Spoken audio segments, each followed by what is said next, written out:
The story begins in a very busy village where many people are out on the streets and commerce is always active. In a bar, someone slams a glass of liquor down onto the table with full force. Then the boy asks everyone to drink, saying he passed the Apply Academy and wants everyone to celebrate with him tonight. While drinking, he accidentally bumps his elbow to the person next to him because he's so cheerful. Irritated, he tells the person to move and sit farther away, bragging and asking if they don't know his status. Seeing all this commotion, another boy approaches, trying to calm the situation down, telling him to leave the person alone. Continuing the party, the boy calms down and says he'll let it slide for today because he's in such a good mood. While everyone is celebrating inside the bar, someone mentions a hero festival, catching the attention of a masked person. Very excited, the drunk starts talking about the chosen hero, Kyle, and within this group, there's the divine archer, Lemia, and the saint, Sarah. And lastly, their leader, Kyle, an extremely skilled warrior, although the boy wonders if there wasn't another member in the group. Then someone mentions that the other member was the Mage named Raniel von Trias. They comment that Raniel doesn't do anything because he's in hair and only handles small problems, while the leader does all the real work. One day before this party, we can see the group of heroes fighting non-stop against demons and monsters. The soldiers up front are battling a large creature and notice the presence of the group of heroes relieved by the reinforcements. As they approach the battle, the leader orders all the soldiers to fall back and slowly retreat. Then he slowly walks onto the battlefield, his leather boots echoing across the ground. The group's leader, Kyle Thorben, is so powerful that he emits an intense aura from his body. The divine archer Lemia gets worried because there are 3 times more enemies than they were told, and this fight could be endless. Answering her friend, the Saint Sarah questions if the leader couldn't just defeat them all with one blow. Kyle replies that he can't because if he attacks with full force, the entire royal army would be dragged into the battle too. As soon as Kyle finishes his sentence, someone calls his name and touches his shoulder, trying to move him. In the background, the Mage appears, dashing forward with all his power, overtaking his teammates. Without hesitation, he shoots into the air, quickly approaching the demon army in the distance. He activates several skills, including multiple spell launch and spell network. The girls wonder if Raniel has already defeated the demons behind them, with Sarah stating that he's late. All this irritates the commander, who watches the scene with a serious expression, without saying a word. While in the air, the white-haired boy activates another spell, emanating a blue electric aura as he charges toward the enemies. Raniel is so powerful that several runes appear in the air and on the ground beneath the demon army, preparing to activate his capture skill. After activating the spell, he starts running, energized by the runes following him and boosting his power, preparing for the final attack. After running for a few minutes, he extends his hands, which shine with blue electric lightning, and releases all his energy to finish the magic. In the background, the soldiers watch the huge explosion in the battle arena and comment that they expected nothing less from Kyle. Even with the entire army defeated, a very strong man wearing a skull mask remains alive. However, without any fear and fully aware of his own power, the hero advances with his hand outstretched, ready to finish the fight. As the enemy approaches, he uses his hand crush ability, grabbing the skull's neck and using all of his strength to destroy it. With a strained expression, the boy unleashes his power without hesitation, determined to end the battle. Seeing all the destruction caused, the archer says that at least the man is useful, and the blonde retorts, saying it doesn't matter because he keeps meddling. Adding to that, she says she has never seen anyone use magic on the front lines like that and wonders what part of being a mage this is. Then, looking at the leader, the blonde asks if he also finds the boy disgusting. To finish off the enemies, the boy clasps his hands together and uses a chain magic, pouring all his mana and aura into it. Placing his hands on the ground, he activates the magic, causing a rune to appear, exuding a blue electric energy. Seeing all of this, the warrior draws his sword and approaches the battle, getting very irritated with his friend's behavior. The enemy skeleton continues to be attacked by lightning, unable to move or counterattack. Seeing his ally approaching, the protagonist shouts, frightened because he wasn't supposed to do that, disrupting the process. Wanting to take all the glory, the commander jumps, shouting, preparing a powerful attack with his sword toward the boss. A day passes and the team of heroes is now in the city, while everyone celebrates the victory, shouting Kyle's name and forgetting about the MC. All of this deeply irritates the MC, who did all the work and was ignored, while his leader took all the glory without doing anything. Feeling embarrassed because no one recognizes him and everyone congratulates Kyle, the boy puts on his hood to hide from the crowd. The crowd keeps shouting the leader's name non-stop, very happy and excited with the idea that the team managed to win. The team heads toward a house resembling a bar to celebrate the victory and relax a little. When everyone enters, the protagonist is the last to go in and asks when the next fight will be, wanting to stand out. Then the team leader asks them to stop talking about that while the hero removes his hood. Irritated, he adds that the boy doesn't fit in with the team, leaving him completely shocked. This implies that for the team, defeating the demon was about bringing peace and justice, but for the boy, it was just a personal achievement. The leader then states that when he sees someone wanting more honor than they should, he feels utterly disgusted. The 3 turn to the mage, expecting him to leave as the expulsion is definitive and irreversible. The boy is left speechless, staring at his former teammates, not knowing what to say or how to react. Seeing that the boy doesn't move, the leader once again says he wants him to leave the team, That phrase echoes in the boy's mind. Time passes and we return to the drunkard's celebration, where we see the protagonist thrown against some boxes. Two boys are beating up the protagonist and ask if he wanted to become friends with a good student from Aplia. The masked boy, very depressed, speaks in a low voice that they always say it's his fault. He adds that everyone claims he always messes things up and that the team had to clean up after him. They also say that the boy only cared about his own goals and the efficiency of the mission, ignoring the rest. The drunkard prepares a magic spell, saying he'll wake him up with it, but his friend asks if they can really use magic on a civilian. Depressed, the protagonist kneels down and continues saying that even though there were days he really went overboard, this was no way to treat him. He starts approaching the two drunkards while remembering all the times he saved the team and the entire city and yet was ignored. Preparing a blue fire magic, the boy asks if defeating the Black Dragon, one of the four sacred kings, is something small. Then he recalls a memory where he was fighting enemies and his leader started running away in fear while he kept advancing. He states that they were the ones who ran away with their tails between their legs when they encountered the Demon King. He remembers how he was left alone to face the Demon King's army, having to use all his strength without any help. Reviewing memories, he gets angry, emanating blue magic, saying he was the one who had to sacrifice half of his life so his team could escape. He adds that his team was always looking for easy fights, but in reality, they were just tired of watching him trying to defeat the Demon Lord. The black-haired boy starts remembering who the mage is and becomes completely terrified. Very angry with everything he suffered, the boy then starts preparing an attack to defeat the two civilians without any mercy. Extending his hand ready to snap his fingers, he says furiously that he is the one who doesn't want to be part of that bunch of idiots. As he snaps his fingers, something happens and we see a white-haired boy with a wound on his head. With his hand on his head, the person explains that he was remembering how he got the body he is using. We see an old man saying he was impressed when his disciple appeared with a completely different appearance from usual. Before saying anything, he stares at the boy's face,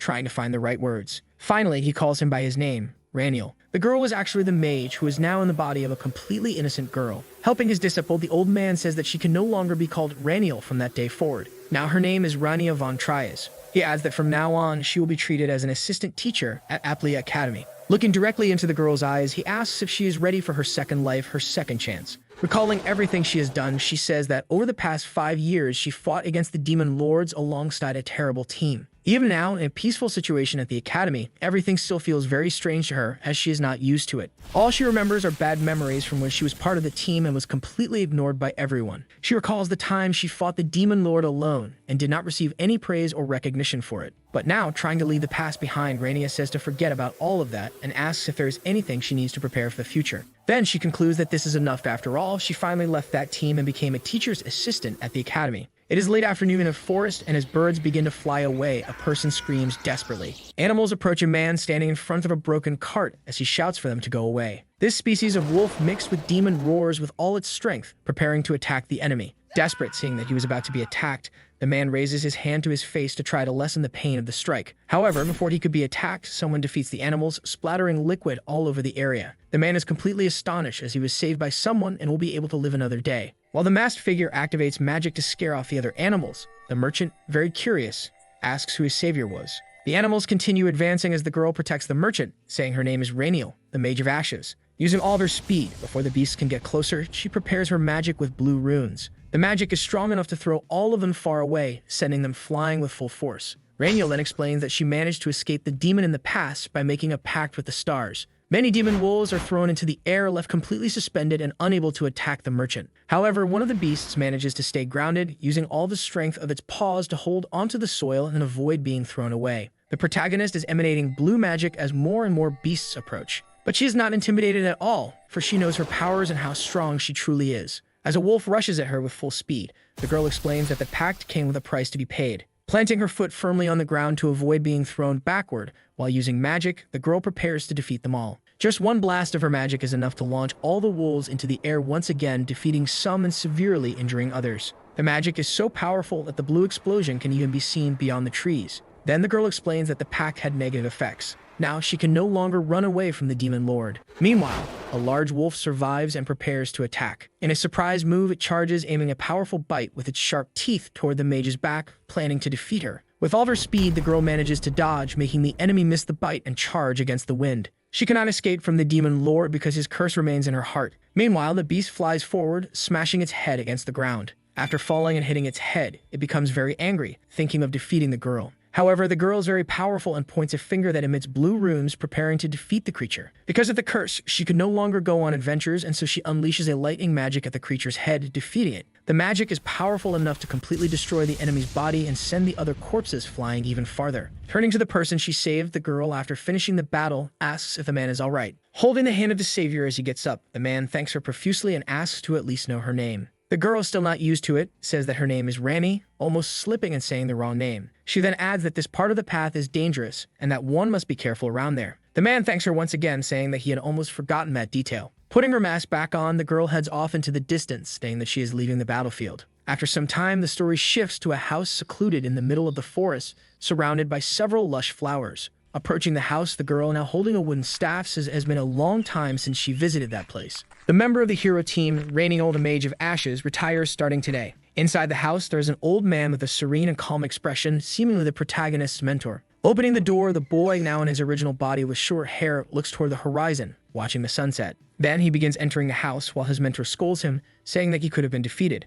The old man keeps complaining, claiming that the boy always denies everything he learned about the magical arts. However, with a smile on his face, the boy says nothing in response. The old man asks if he still wants to go somewhere. Kneeling before his mentor, the boy says he's stepping away from that life, retiring, surprising the man. Seeing all this, the old man becomes very angry, saying that he understands and calling him a useless disciple. Then, irritated, he says that if the disciple brings the demon lord's head the next time he comes, he will accept him as an apprentice. It has been 5 years since this task was given to the protagonist, and now he returns to his mentor's house, wanting to become an apprentice once again. Getting close to the door, the girl says she wanted to bring the demon lord's head to the old man. Then she knocks on the door to get the trainer's attention. As soon as a man answers, he looks very curious, asking who the person in front of him is, as he had never seen her before. Removing her mask, the girl becomes very embarrassed because she is not who her master remembers. Then smiling, she says she is back, but now she has a feminine appearance. This unsettles the old man, who is left speechless, not knowing what to say. The man is very smart and realizes that the girl is actually the Mage of Ashes, Raniel, and says that he understands what happened. Feeling disappointed, he says he would have stopped his disciple if he had known he would end up like this, frightening the girl.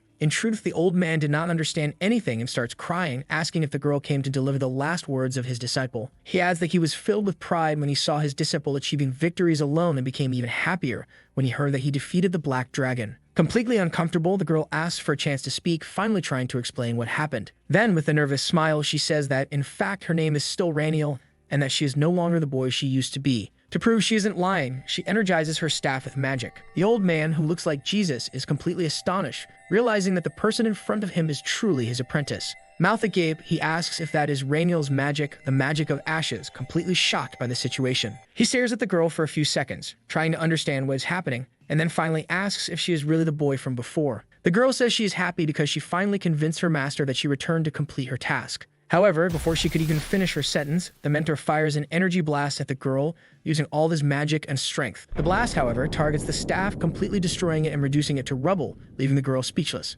Unexpectedly, the old man turns around and starts heading back inside the house, calling the girl to come in as well. The girl becomes very happy because she finally convinced her mentor that she truly is the Mage of Ashes. Sitting in a chair, the old man begins writing a letter to Rosal, the former master of the Tower of Ashes. He continues writing to his dear professor from Aplia Academy, the Magical Academy. Many letters have arrived for him from people asking if he heard about the professor's retirement announcement and if he knows the man's whereabouts. Other letters say that they would like a recommendation from the Mage of Ashes for the Tower of Magic. The old man becomes very irritated, shouting that he has received hundreds of letters from all kinds of people and places. With piles of letters on the table, he asks angrily if there is another idiot besides the girl who decided to announce their retirement out of nowhere. He adds that he thought his disciple had been defeated a long time ago, since he was never contacted again and only received these letters. Then he asks the girl to bring all the letters because he's going to burn them. Finally, one letter remains, a letter from the headmaster of Aplia Academy, Aaron Van Tieren, and the old man says not to burn it, because this one is normal. In the letter, the headmaster writes once again to his dear friend Rosal Van Trias. He says that summer has begun at Aplia Academy and that there is a strong will to learn. He asks how the preparations for the semester are going, saying that he is writing not as a headmaster, but as a friend. He continues by asking if the mentor knows the whereabouts of the disciple, the Mage of Ashes. He finishes by stating that the freshmen have talent to lead during these difficult times and that the teachers are becoming nervous. Finally, he asks where the disciple is. While holding all the letters, the old man orders them to be burned mercilessly. Activating magic with blue fire, the girl asks if he's sure about what he's going to do. As the letters burn, she questions if this won't cause any problems. The old man retorts, telling her to stop talking nonsense and to keep burning everything, as there are still many letters left. A lot of time passes as the girl destroys letter after letter, trying to finish it all quickly. After eliminating all of them, the old man tries to start a conversation with his apprentice. Looking directly at the girl, he asks how this happened to her since she suddenly changed gender and appeared as a girl. The girl becomes very uncomfortable, starts sweating cold, and tries to dodge the subject, but ends up speaking. She explains that after she left the team, she went to a bar and found herself in a very bad situation. Trying to explain better, she says she encountered a woman who emitted a very malicious purple magic. She was about to be defeated, spilling a lot of red liquid all over the arena.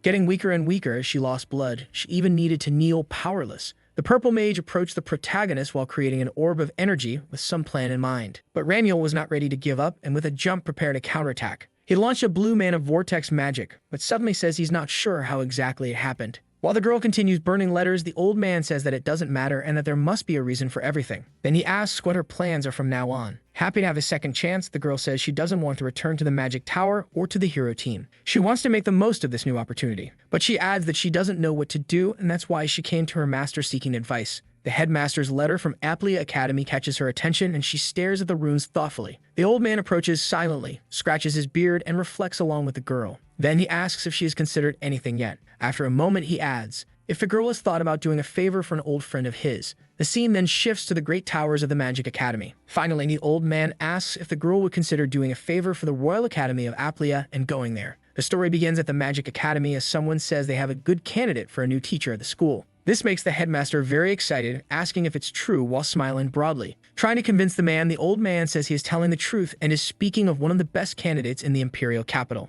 Leaving Aaron very surprised because he is sure they are talking about the Mage of Ashes, becoming completely anxious to finally meet him. Without wasting time, the man opens the drawer and tells them to quickly get the contract. As soon as he opens the drawer, the old man shatters expectations by saying that actually it's his newly adopted daughter, making the headmaster stop, astonished. He adds that the girl's abilities are reliable and very strong, making the professor ask about the Mage of Ashes he had been expecting so much. Leaving the mentor speechless, trying to change the subject and dodge the question. Then he asks what his friend is talking about. He starts explaining that the girl's name is Rani Avantrius and her basic abilities are solid and she has great strength in her body. He says that she would probably be a good teacher too, which leaves the headmaster very irritated. Clenching his teeth, speechless. Angry, the man says that his friend always preached impartiality, but now he is recommending a relative, and that this is something that cannot happen at the academy, which is the cradle of learning for the world. All this talk greatly irritates the old man, who thinks his friend is too stubborn, and he starts getting nervous. Then the headmaster starts saying that he worked all these years without assistants,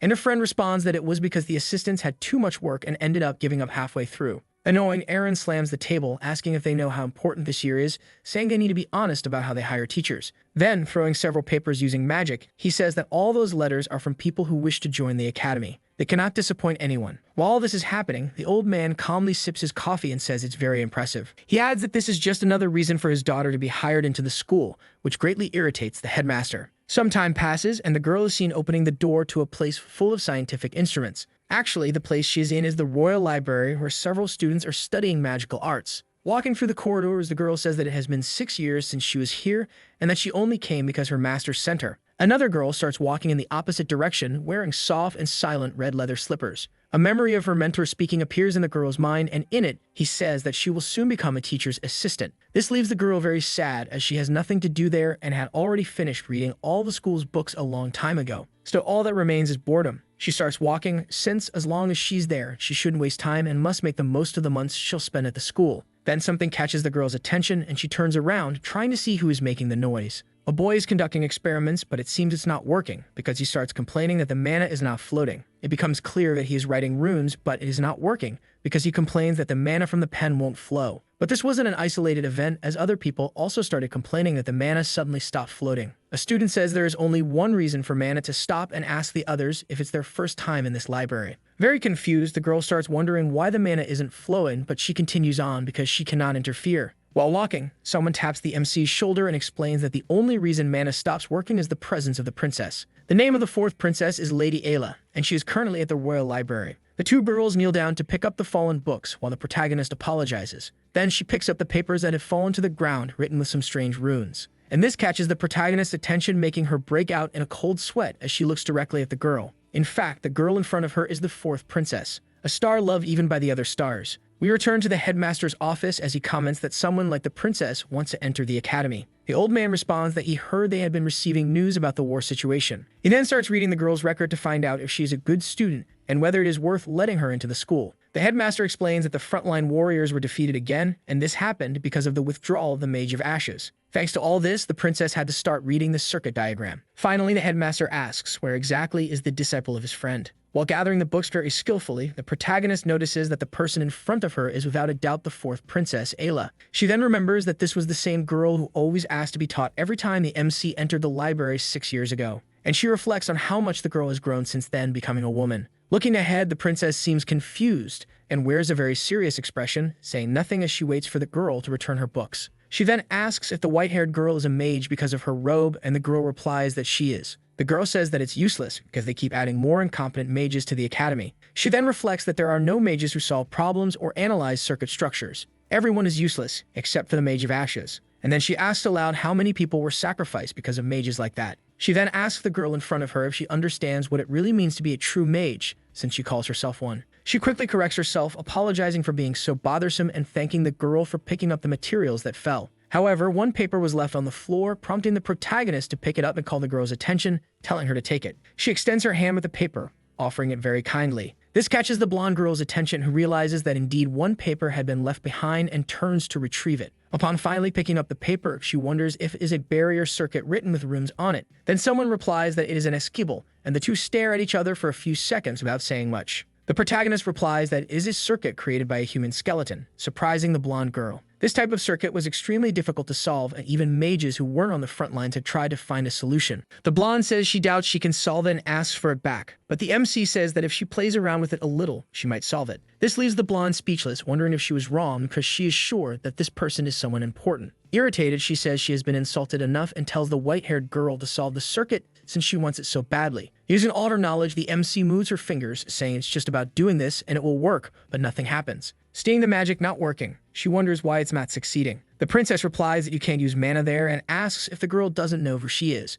because there is a restriction among the stars. Then the princess starts bragging, saying that the stars blessed her with control of the mage's mana, but the heroine ignores her words. She starts using her blue magic on the paper, creating several runes behind it and emanating a lot of blue energy. She positions herself better, planting her foot on the ground to avoid being thrown back when she releases the magic. The magic surprises all the students because it was supposed to be impossible to use magic there, yet the girl is emanating aura throughout the room. All the students are amazed, mouths wide open, asking what is happening and what that is. A girl with glasses asks if that's really mana, because it shouldn't be possible since the princess is present and all magic is supposed to be restricted. But this doesn't seem to bother the heroine, who continues using her magic to unlock the circuit. She continues creating more and more runes throughout the room, emanating all her power and leaving everyone impressed with her skill. The blonde, who had been unmasked, is shocked, saying this isn't possible as she watches all the magic being unleashed. She is very impressed as the white-haired girl materialized the skeleton's barrier in an instant. She wonders how to even describe this because solving it was easy, but explaining it was extremely difficult. Then someone shouts for a moment of silence as the students are pushed back by the strong wind of the magic. The girl finishes the magic and says she will show the blonde directly, asking her to watch carefully. The protagonist's magic is so powerful that it illuminates the entire royal palace of the school, visible from all places. Back at the house, the girl asks if he heard anything, but the mentor says no, because his friend is stubborn. Coughing a little, the mentor explains that his friend has strong feelings for the academy. Then sadly, the protagonist says that maybe being a teacher's assistant is no longer an option and asks what she should do if she fails. While the man tells her not to worry because they will find another way, 3 people approach the secluded house among the trees. As the two talk, someone knocks on the door, interrupting everything and calling for the professor, asking if he is home. However, without even waiting for an answer, the person already starts opening the door rudely. They meet, and the mentor asks if the man in front of him is the royal escort Mr. Harville, asking what brings him there. The man asks if the little girl Rania is at home, and the old man responds that yes, his daughter is home. Then, pulling out a golden chest full of gold and a set of clothes inside, the man says he has something to deliver to her. He approaches the girl and says these are gifts from the 4th princess, Ayla. This leaves the white-haired girl completely stunned, as she didn't expect a gift from the 4th princess Ayla. The man says that it is to congratulate her for becoming a teacher's assistant at the academy. The protagonist is surprised because she was previously the Mage of Ashes and now has become an academy worker. Inside a huge palace, someone tells the princess that the circuit diagram was sent to the battlefield. However, the man says he is worried, making the princess calmly ask what the problem is. He explains that he is concerned about Rania because the barrier circuit she analyzed is very complicated and might not be used correctly. Then he apologizes for speaking out of turn, but the girl says it's okay and that it's normal to think that way. Very sad. Leaning on the table, the blonde says that's exactly why they held the meeting today. The soldier states that he heard all the masters of the magic towers will attend this meeting. The princess stands up as her butler asks if the white-haired girl will pass the test. Placing all her trust, she says she will definitely pass and asks them to believe in her. While looking out of a window, seeing the sun and the entire forest, she says she will do well in this meeting. Back in her mentor's house, the white-haired girl becomes very upset upon learning that she must wear a dress to attend the meeting. The man explains that the dress was a gift from the princess, so it is necessary to wear it, asking the girl to quickly change and head to the meeting. The girl asks about the information that all the masters will be gathering at the magic tower. The old man responds that yes, it seems all of them are considering attending. He says the masters heard that there is a new student associated with the magic towers and will likely want to test her. Even so, since the princess will be present, it is best to dress as beautifully as possible to impress whoever is there. After a few minutes, the girl puts on the required outfit, looking formal, like a teacher. Then she reflects that above all, it is the same outfit that was given to her as a gift when she was teaching the princess at the royal library. She begins to reflect on the princess and everything surrounding her, pausing for a few seconds, thinking to herself. Then she imagines that maybe the princess has several outfits in the same style and distributes them around, feeling a little disappointed. The pink trees make the surroundings much more beautiful and lovely wherever they pass. The mentor and his adopted daughter head toward their destination, full of hope that everything will go well. Sitting on a very comfortable chair, someone comments that a man named White seems very nervous. In truth, this man is the master of the Black Magic Tower, and he says he cannot blame his friend because the people from the Gray Magic Tower are coming. So trying to break the ice because his friends are very nervous, he says that all this talking is making him anxious. The master of the White Magic Tower says that it is not nervousness and that the man's eyes are deceiving him because he is actually relaxing. The two begin to argue until the Black Magic Master teases by saying that, unlike her, he does not waste elixirs trying to stay young. Then a man wearing glasses draws everyone's attention by announcing that Professor Ventrias has arrived. Together with the professor is his assistant named Rania Ventrias, who arrives with great calm and elegance. The attention of all the masters turns toward the arrival of the professors as they all have high expectations for this assistant girl. The difference in power among the magic towers was created by the old man who led the Great Gray Magic Tower, the most powerful so far. Someone reflects that it is a relief that old Rosal did not bring that monster along with him this time. The girl, seeing her friend arrive with her mentor, gives a happy smile at how the meeting is unfolding. She promptly stands up, going to greet her colleagues, eager for what is to come. Walking in the grand outfit, the protagonist seems uncomfortable because she is not used to wearing that type of clothing. The three professors start staring at her, each reflecting in their own way, for they had never seen someone who wasn't acted in such a peculiar manner. All three think that even though she can control her mana in a surprising way, she seems more ordinary than they imagined. Someone reflects that it is probably just a rumor that the protagonist used mana in front of the princess, since she is a star. Several minutes pass, everyone moves to their places so the meeting can truly begin. When the girl and her mentor sit down, the girl feels very uncomfortable. The meeting feels strange. Finally, a young woman asks the princess to initiate the meeting, having the proper authorization. The master of the White Magic Tower takes the floor, saying it is an honor to meet the professor's new assistant. She explains that the masters gathered today to better understand the qualities of Rania Ventrias. Old Rosal from the Gray Magic Tower is responsible for handling the basics, mana. He explains that as a professor's assistant, the girl needs to be involved in this class, which makes Rainier reflect that the woman has a lot of attitude. Then the master slams her hand on the table, drawing everyone's attention and summarizing her point. She states that this means Rainier will teach the best of the best students, Lord Lark. She explains that he is the next leader of House Grace, known as the Commanders of the North, and asks if the girl is qualified to teach him. Trying to demoralize her, the mage provokes by saying she can see the fear on her face and asks if she wants to give up now. The old man explains that this is the new student of the White Tower and that the woman is just bragging because she has someone so important under her tutelage. The mage from the Black Tower agrees, and the woman says that he might be old, but he still has an eye for this kind of situation. However, the mage from the Black Tower adds that his friend does not believe in the strong skills and qualifications of the assistant teacher. In fact, the strongest of all students is his own pupil, named Belnoa. He explains that no matter how good the boy from the White Tower is, he would never be able to destroy an organization alone like his student did. This makes the mentor stress as he comments that this is the new student from the Black Magic Tower. The two masters start arguing, thinking they are insulting each other as one points a finger at the other's face.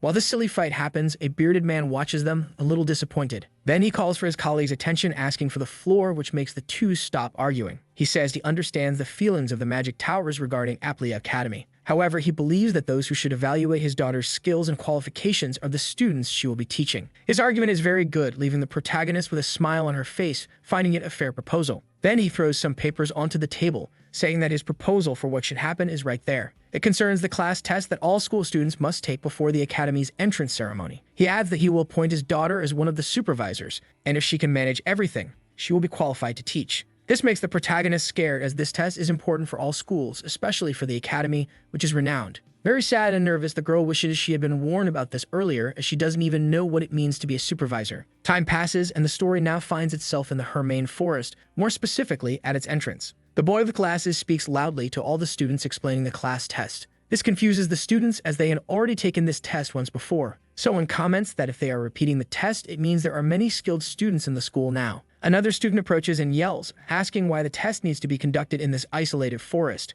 Without patience, the man warns that all students who misbehave will be asked to leave and tells them to gather around. All this explanation tires the mage, who starts yawning out of boredom, finding it dull. Then in the background, 4 students arrive last, while someone shouts announcing their arrival. In fact, these 4 are the strongest students in the academy. Among them is the princess. It is said that the blonde girl is the strongest mage in all history. The 4 are powerful, each with distinct characteristics and superior abilities in different areas. Someone comments that, besides being very talented, they also have the support of the tower mages. This makes the protagonist uncomfortable, as the group looks very stylish, and she wishes she could have been part of a group like that back in her time. Hearing all the chatter, the girl reflects that there's a lot of noise for this early in the morning and wonders if no one wants to sleep at this time. When everyone finally gathers, the supervisor starts reading the test rules. Some time passes, and a sign with runic writing can be seen on a tree. The supervisor finishes the explanation and says that if needed, he can repeat it one more time. The girl starts walking towards the test location while the boy announces that the class test for the students is finally about to begin. Yawning a lot, the girl leans her head and says she needs a coffee to stay awake. The assistant starts by saying he will explain the test to the older students.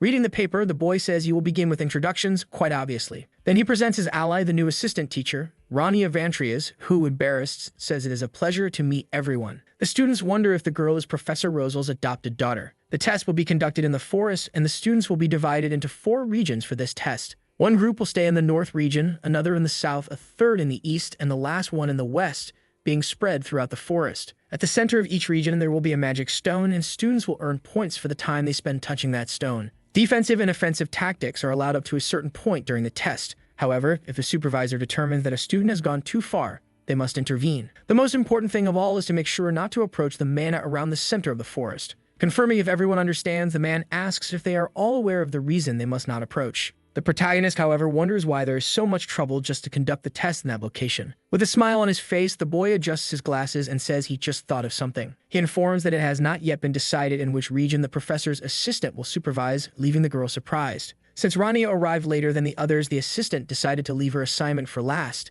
He uses magic to open a map with runes and says that the girl will be in charge of supervising the northern region. He then comments that there should not be many problems for her there, adding that he trusts Rania will do a good job. While the boy with glasses explains everything, the students grow restless as they are sending a newcomer to supervise the northern area. All the students continue to pay close attention to the explanations. Then the man finally announces that the class test for the students is about to begin. The team split up while a bald student says goodbye to his friend, telling her he will go ahead and see her later. Each team gathers at a blue rune circle to be transported to the 4 regions. Very startled, Rania begins to reflect since she was assigned to the north region where there apparently is some danger. The boy with glasses also greatly annoys the protagonist as he keeps pressuring her. Adding to it, he says there are things to be mentioned about the north region where her ally was assigned. With a strange smile on his face, the man says that this is a special region. And, as if trying to flirt, he adds that in that region is the strongest student from the Black Magic Tower, Belmo, and also the strongest student from the White Magic Tower, Lark Van Grace. Finally, the assistant explains that these 2 are in the northern region and asks if Rania feels confident about the task she was given.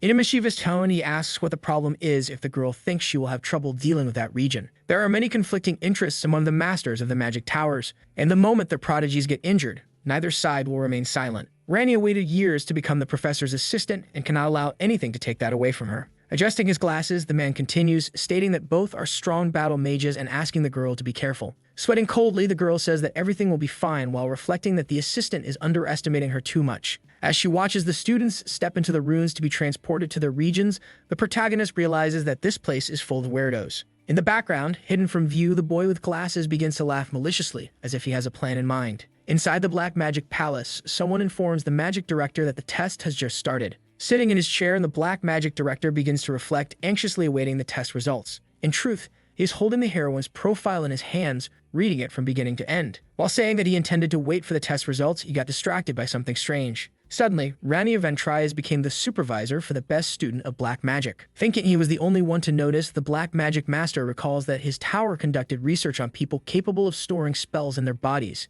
However, despite all this, he cannot realize something important. Even with all the research his tower has conducted, he cannot determine how many spells the girl has in her body. And even a mage as powerful as he is could not decipher such ancient circuits. Then he returns to his senses and relaxes, saying that for now he will simply enjoy the class test. Regardless of what happens, nothing should interfere with the test results. Smiling confidently in his student, he says that it does not matter if Lark is a disciple of the White Tower, he will never defeat Bell. Speaking aloud and without fear, he assures that he can already see the doubtful expression on the White Tower mage's face. The story shifts to the northern region of the forest, where a great magic surpasses all other locations, emanating a powerful aura. As soon as the test begins, a student charges through the dark terrain without any fear of defeat. He starts emanating a powerful red magic from the ground beneath his feet. The magic is called shadow weaving, and the boy spreads it across all the surrounding terrain, including the trees. In another part of the northern region, another student walks with confidence and elegance. This is the disciple of the White Tower, who, upon noticing something ahead, stops and analyzes what is happening. What catches the boy's attention is the disciple from the Black Tower, making him wonder if this is the boy the old Black Tower mage was talking about. In Belnoa's memories, he hears his master affirm that his role is to show everyone that he is the best disciple. This memory motivates the young man, who begins to emanate magic from his eyes, which take on a red tone of energy. Confident, he reflects that this is nothing different from the tasks he always receives at his tower. However, the white-haired boy notices his enemy and becomes scared, wondering what to do next to avoid being defeated. He pulls a sledgehammer from his cloak and shouts for his opponent not to hide, because warriors do not hide. Hearing this, the boy from the Black Tower charges at his rival at full speed, emanating magic. Using his strength, Belnoa launches a burst of red mana toward his enemy, intending to defeat him in a single blow. The disciple from the White Tower, however, is also well-trained and throws his sledgehammer and axe at his rival. The axe is strong enough to cut part of the red energy blast in half, blocking it for a few seconds and preventing it from hitting anyone. This impresses the young man, who watches the axe while thinking about which magic he will cast next to finally triumph in that battle. Then he decides to cast red magic onto the blade of the axe or throw it far away, avoiding being hit and defeated in a single strike. This whole situation seems to tire him, and he struggles to dodge his rival's attack. He tries to steady himself on the ground after dodging, stating that this was harder than he had imagined. Suddenly, he looks toward where his opponent should be and realizes that he has disappeared, wondering what happened to his enemy. But suddenly, something catches Belnoa's attention. From atop the trees, the boy observes but does not have time to react. He looks up and sees his enemy descending at full speed from the trees, reflecting that he truly looks like a battle mage. The successor of the Northerners jumps from the trees using the haste skill, with his sledgehammer in hand, trying to strike his opponent. However, before he can land the blow, the disciple from the White Tower creates a red energy shield, defending against the impact. Then Lark jumps from the red energy, trying to land on the ground and recover himself to return to the fight elegantly. Watching his enemy, the emo-haired boy, reflects that the story about slicing a troll in half was not just a rumor. While observing the man, who shows no signs of being tired, he realizes that this fight will be very difficult to win. But pointing a finger at his rival, he affirms that it is not as if he has lost the fight already. A red energy starts swirling around his hand, powering up his strikes. Using a lot of mana, he activates an offering magic, causing his finger to break. However, something epic is about to happen as he becomes much more powerful now. The red magic begins to emanate up to the treetops, indicating that his power is increasing. Someone watches the fight from above the trees and says that these kids are very skilled. Up in the trees, the protagonist is observing everything carefully, commenting that the boys are full of energy, making the fight fun to watch. She states that the masters of the towers boasted so much that it was hard to tell what was true and what was just rumor. But the girl reflects that both are very skilled and interesting to watch. Looking at Lark, she says that this one in particular could be sent immediately to the battlefield. Maybe that's why the White Tower had so much pride in this disciple. On the other hand, when looking at the disciple from the Black Tower, she feels disappointed, bored with what she sees. She states that even if the fight is a real battle, the effort he is putting in is beyond what would be necessary. The stars are called the truth, for they are all the glory of the world. They grant mages powers according to the price they pay, and the foundation of this exchange is something very important for any mage. The divine scale is what makes all of this possible, granting powers to the mage in exchange for things. An extraordinary ability is to perfectly understand how the divine scale works, allowing someone to use their magic. However, only a few who are very skilled in the field of magic are able to use it correctly. Unable to make a pact with the stars, some sorcerers created a new concept, which is an imitation of the divine scale in their image. This scale, made of blue fire, is energized by skeletons and dark magic. Unlike the exchange of divine scales, the demonic scale requires other demands and offerings, and all it loses are sacrifices of the human body. Very angry and nervous, as Lark is heading down a path he does not like, Belnoa says he was not expecting to go into battle unarmed in the first place. Having his finger broken due to the magic and the offering of the black scale, he states that sacrifice is something natural. Then Belnoa's four fingers break, while the red mana starts to envelop the entire arena. From afar, the white-haired boy begins to feel discomfort as traces of dark magic start to spread across his face. Seeing his enemy approach, Lark says that his instincts are screaming and that he feels his opponent is very strong. With both axes in hand, he says he needs to retreat for a while and find an opportunity to attack. However, he quickly dismisses that idea, chuckling to himself and declaring that he will not retreat. He starts to charge forward at full speed, saying that no matter the situation, a true warrior should never retreat. Very focused, the boy of dark magic curses his enemy, saying he didn't expect him to retreat and calling him a barbarian. The two prepare extremely powerful attacks capable of defeating anyone and clash with their magic. Once again, the abilities of both are equal. As Lark strikes, the Black Tower Disciple defends with his powerful magic. The axe fails to even crack the black magic dome, rendering the attack ineffective. Starting to get irritated, the White Tower Disciple realizes that something clearly changed in his opponent.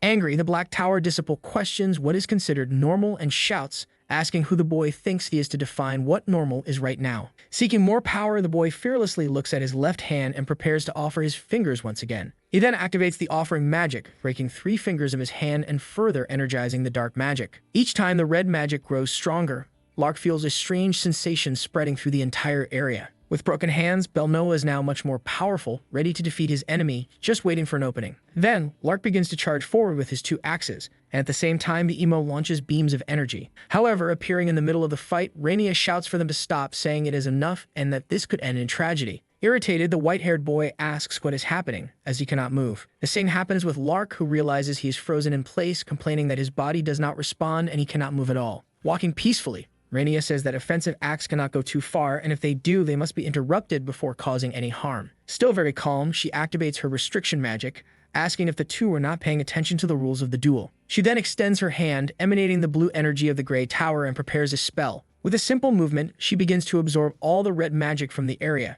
trying to prevent damage to the forest. All this leaves the Black Tower Disciple shocked as the girl with a simple movement eradicated all of his mana. The boy's hands are completely broken, spreading a lot of red fluid over his clothes. With a pitying look, the girl starts observing the Black Tower Disciple's hand, wondering what to do. She states that for now, she will treat him, starting with his severely damaged hand. The boy's hand begins to heal very quickly, restoring itself to its original form. Still stuck to the ground, he watches his entire body being revitalized as if he had never even fought and wonders what is happening. Breaking into a cold sweat, he realizes that the assistant invalidated the pact with the Shadow Scale, wondering how that is possible. The girl looks at the boy she just healed and remains calm, as if the magic she used was nothing impressive. A few minutes pass, and the boy is completely restored to his maximum state. Then disappointed, the white-haired boy admits that he lost the battle and becomes very sad. He was convinced he could not run away from the fight and gets angry at the decisions he made, adding that he believed that by destroying his enemy's arm, the shadow of his magic would vanish, but that did not happen. He states that even without the arm, the shadow would continue to persist and would become even more powerful. Then he bows, admitting that this would lead to his downfall, confessing his defeat. He feels very sad about how the battle turned out.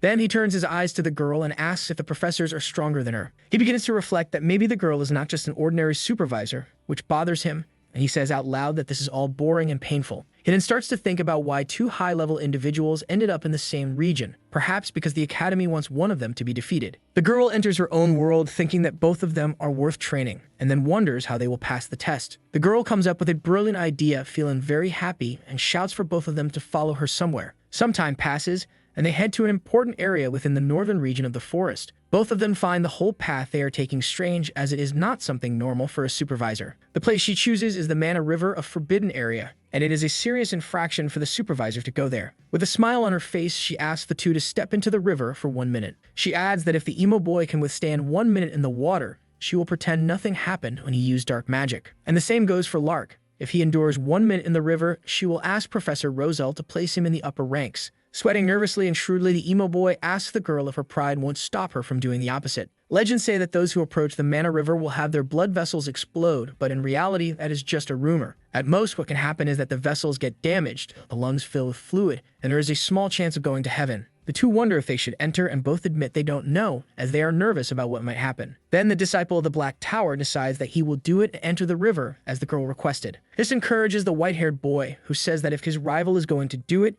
he will too, affirming that a warrior of the north cannot accept defeat. Irritated, Bell reflects that it doesn't mean he should accept being surpassed, but he ignores this thought. Calmly, the girl approaches the riverbank and says that the two should start stepping in. The first to put his foot in is Lark, who initially feels nothing. He becomes curious, thinking it is easier than he expected, and was thinking he would be defeated instantly. However, after 1 second passes, both of them start to feel intense pain in their bodies. Another second passes and the emo boy can no longer breathe, disturbed by what is happening. The girl starts counting the seconds while the two disciples begin suffering greatly, almost being defeated. After another second, the girl says they should tell her when one of them can no longer endure the river's suffering. Then she sits on a stone near the river, dipping her feet in the water without feeling anything. This shocks Lark, who is close to being defeated, as a lot of fluid is accumulating in his mouth. The same happens to Belno, who is on the verge of defeat as he is out of breath. The girl has her feet in the water, nothing happens to her, and she seems relaxed while the disciples continue suffering even more as time passes. Around the Mana River in the forest, two students can be seen resting as they had walked a long way.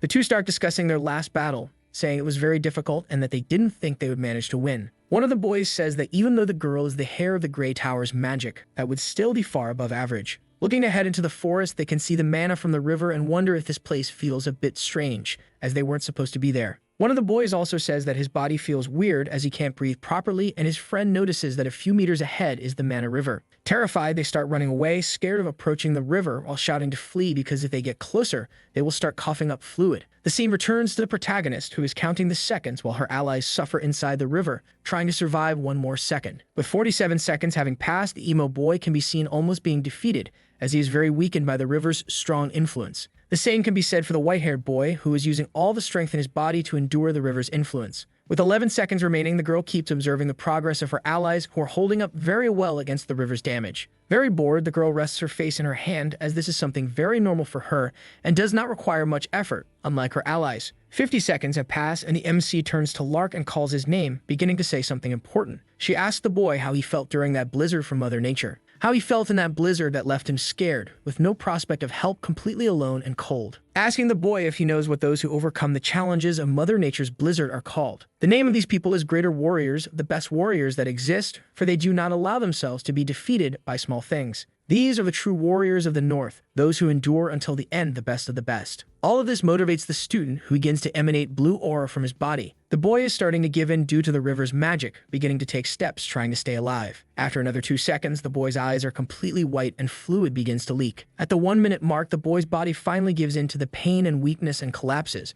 but he managed to achieve his goal as a warrior. However, if he had fallen into the river, he would have gone to the heavens immediately, so the girl catches him seconds before that happens. Holding her ally in her arms, the protagonist is impressed, saying he endured the pain well. While pulling the boy out of the river, the MC says she would have let him pass if he lasted 30 seconds, since he was at a tremendous disadvantage. But it was not necessary, as the boy endured with all his strength and even took 3 steps to stay alive as a warrior should. She then looks at the emo and says that the white-haired boy has more guts than he does. Humiliating him a little, she says it's very strange to be using offerings just to withstand pain. Pulling the boy by the collar to prevent him from breaking his hand, she says she recognizes his determination. After throwing the two onto the ground, they realize that both boys have fainted as the pain was too intense, and being alive now is victory enough. Looking at the 2 boys lying on the ground, the girl says that thinking back a long time ago, she was also instigated to do this, and in her attempt she failed. Walking along the riverbed, the girl reflects on what the right question to ask at this moment would be. The right question she seeks is what will become of her from now on, making her thoughtful about what lies ahead. There are some reasons why the forest is called Hermane, and it is because of the old tree, Hermane, that gives its name to the place. The tree is a gift from an ancient dragon mage who gave it to Aplia many years ago. And above the tree line, the river accumulates mana, practically becoming a huge mass of aura and energy, so powerful it could destroy anyone. And so, knowing that nothing will happen to her, she steps into the river and relaxes. She explains that when someone approaches this place, the saturated mana resonates with the mana inside their body, and this resonance quickly becomes a strong oppression against the mana user approaching the river. Apparently, the girl seems to be looking for something, as she wonders if something was around, trying to remember the exact location. Looking at the water, she recalls the time she took this test, remembering the feeling of pain. The blood vessels were screaming as the balance between mana and pressure was crushing them, tormenting the hero with hallucinations. This event happened about 7 or 8 years ago, making the protagonist wonder how much she can endure this time. After all, she attacked the Demon Lord's army territory and managed to withstand their demonic energy. But this is the Mana River, and it is not the same. She affirms she should start feeling something soon. However, something startles the girl, making her stop, confused about what's happening. Looking at the water around her, she realizes she is already in the middle of the river and is not feeling anything. With a wide smile on her face, very happy, she says she has to admit it at some point, feeling very excited about her strength. Then, looking at the river, she recalls the hero team, feeling irritated, but admits that all this was not for nothing. The story shifts to a meeting room, behind a very rustic wooden door. Inside, the boy with glasses is very irritated, asking what the girl means, since no one from the northern region passed the test. With his nerves on edge, he shouts, saying that if this continues, he will be blamed for the student's failure, getting very angry. He then looks at the two, asking why they have those stupid faces after failing with the two best students. Crushing a piece of paper that was on the table, he says that all of this will be his fault, since he was in charge of the entire test. As always very shrewd, scratching his beard, the mentor says that it's not like no one passed. The boy with glasses starts saying that the old man is taking sides because the girl is his daughter, but the old man interrupts him, asking if the boy has seen the grades. He begins saying that Lark Van Grace shows great sense and excellent mental strength, and on the other hand, the emo boy from the Black Tower is excellent both in his understanding of sorcery and his combat skills. He says that both talents deserve an educational benefit, as both are excellent warriors. In addition to that, the old man asks if the two will be placed in the high-level class at the supervisor's request. Then, using magic, he shows the letter from the headmaster of Aplia Academy, confirming the information. He argues that the two were evaluated based on their abilities and not because of the influence of the White and Black Towers on their power. And because of that, both of them will enter the same class, leaving the boy with glasses very nervous, and the old man says this is all thanks to him. Feeling nervous and without any arguments, he gives a fake smile, saying yes, it's truly thanks to him. Standing up from the table and ending the meeting, the bearded man says they should end the conversation here and go their separate ways. Right away, the girl, surprised, says she is very curious about how the old man never gets tired of living like that all the time. Very proud, the mentor smiles, praising the girl, saying she did a good job supervising the class test for the first time. Feeling happy, the girl says it was quite interesting to watch them, as the two use magic in a way that reminds her of her own beginnings. But the argument is that they were both primarily fighting hand-to-hand, even though they were supposed to use magic like real mages. Adding to that, she says she doesn't like it because if they had used magic to survive on the battlefield, they wouldn't have suffered as much as they did in the fight. The old man then, looking at his daughter, reflects that the girl doesn't know she was the one who inspired the creation of the Battle Mage class. Then he ends the conversation, turning to his daughter and telling her to stop complaining and go to the infirmary to check on the two boys after the fight. So the girl heads toward the infirmary, indicated by a wooden sign with some runes written on it. She tries to enter the room quietly so as not to disturb anyone and to make as little noise as possible. While she's heading to the infirmary, two people come from the direction she's going, making her wonder if the infirmary is really this way. But having studied at this school before, she reflects that she is on the right path, and indeed the infirmary is this way. Then the mage from the White Magic Tower approaches the girl, asking if perhaps her name is Rania Vantrias. And then, irritated, she asks how a supervisor who couldn't even mediate a test properly dares to come into this area. Getting closer, the head of the White Magic Tower says that the girl seems to be looking down on her a little. She says that even though this is an area of the academy, she is still a tower master and deserves basic courtesy from the girl. A bit irritated, she says that while walking through the corridors, she finds the protagonist acting like she owns the place and is the most important person around. With an evil smile, the woman, annoyed, says she has the right to enforce some etiquette on the people around her. Then she steps on the protagonist's foot, saying she is nothing more than a nameless mage who merely adopted the position of assistant teacher. She then starts insulting the girl heavily, leaving her very shocked by the selfish reaction of the mage in front of her. The man behind the white mage starts to get irritated by everything being said, thinking that the woman is really crazy. Very afraid of some retaliation, the man wonders if his friend doesn't know the concept that unknown enemies are dangerous. Trying to get his friend's attention, he shouts, asking her to give the girl a break and stop bothering her. However, it was too late, and the woman starts activating a lightning magic at her fingertips. As the mage brings her finger closer, trying to shock the protagonist, the man gets even more irritated because his friend is acting insane. The lightning gets closer to the protagonist, who shows no reaction. Knowing all her power and skill, she does not fear. Maintaining such strong bodily and emotional control, she lets the lightning get close to her face. Then, before it hits the girl's face, the white mage says she knows how to control her power and asks what the girl thought about it, with an excited smile. However, completely out of nowhere, an explosion occurs, catching everyone's attention in the room and causing a loud crash. Lightning starts coming out from within the wreckage and the hole that was made. All of this greatly frightens the mage of the White Tower, who turns around trying to understand what is happening while debris falls to the ground. Nervous, she turns to her friend, shouting at him, telling him not to hijack her spells like that. However, he stands there frozen, realizing that it was actually the protagonist who hijacked the spell, unable to believe it. He then watches the girl, irritated with white eyes, thinking that he failed to notice her activating the spells. While his friend starts asking why she did that, he tries to defuse the situation by giving a slight cough to calm her down. Then, playing dumb, he says the girl won't gain anything by showing off and asks her not to behave rudely. Sweating cold and trying to calm the situation, he turns to the woman and says for her to accompany him, as he will go after the disciples. Seeing all of this, the protagonist tries to calm herself and not do anything rash. As they leave, the MC pays attention to their conversation and realizes they are discussing how to act around her. Feeling calmer afterward, the girl reflects that she was ready to take a punch or two, since she took the disciples to the Mana River, which was forbidden. But she complains out loud that they should have left the shoes alone. Seeing the mess she made by hijacking the white mage's magic, She says she overdid it and caused much more trouble than she should have. Some time passes at Aplia Academy, and it is a sunny and beautiful day. Inside the academy, it's possible to see a student walking somewhere. And as she walks, the students start getting surprised and scared when they see who it is. The person everyone is talking about is the pink-haired girl, who seems very intimidating and powerful. Her name is Leslie Eleanor, and she is the heir of the Gray Magic Tower, which is why she is so powerful. Sitting in her chair, she begins reflecting on the Mana River, which everyone is talking about. She gets lost in her thoughts from concentrating so much on the river. 2 days ago, during a class test, we see the girl manipulating the magic stone while 2 students watch her. Very scared, they say it might be better to give up and perhaps go to a different region because it's too difficult to get the stone here. Suddenly, the girl hears the sounds of the 2 talking and tries to concentrate to see and pinpoint exactly where they are. She then closes her eyes, activating her shared vision ability, focusing when using her magic. The activated magic allows the purple-haired girl to share vision with her bird.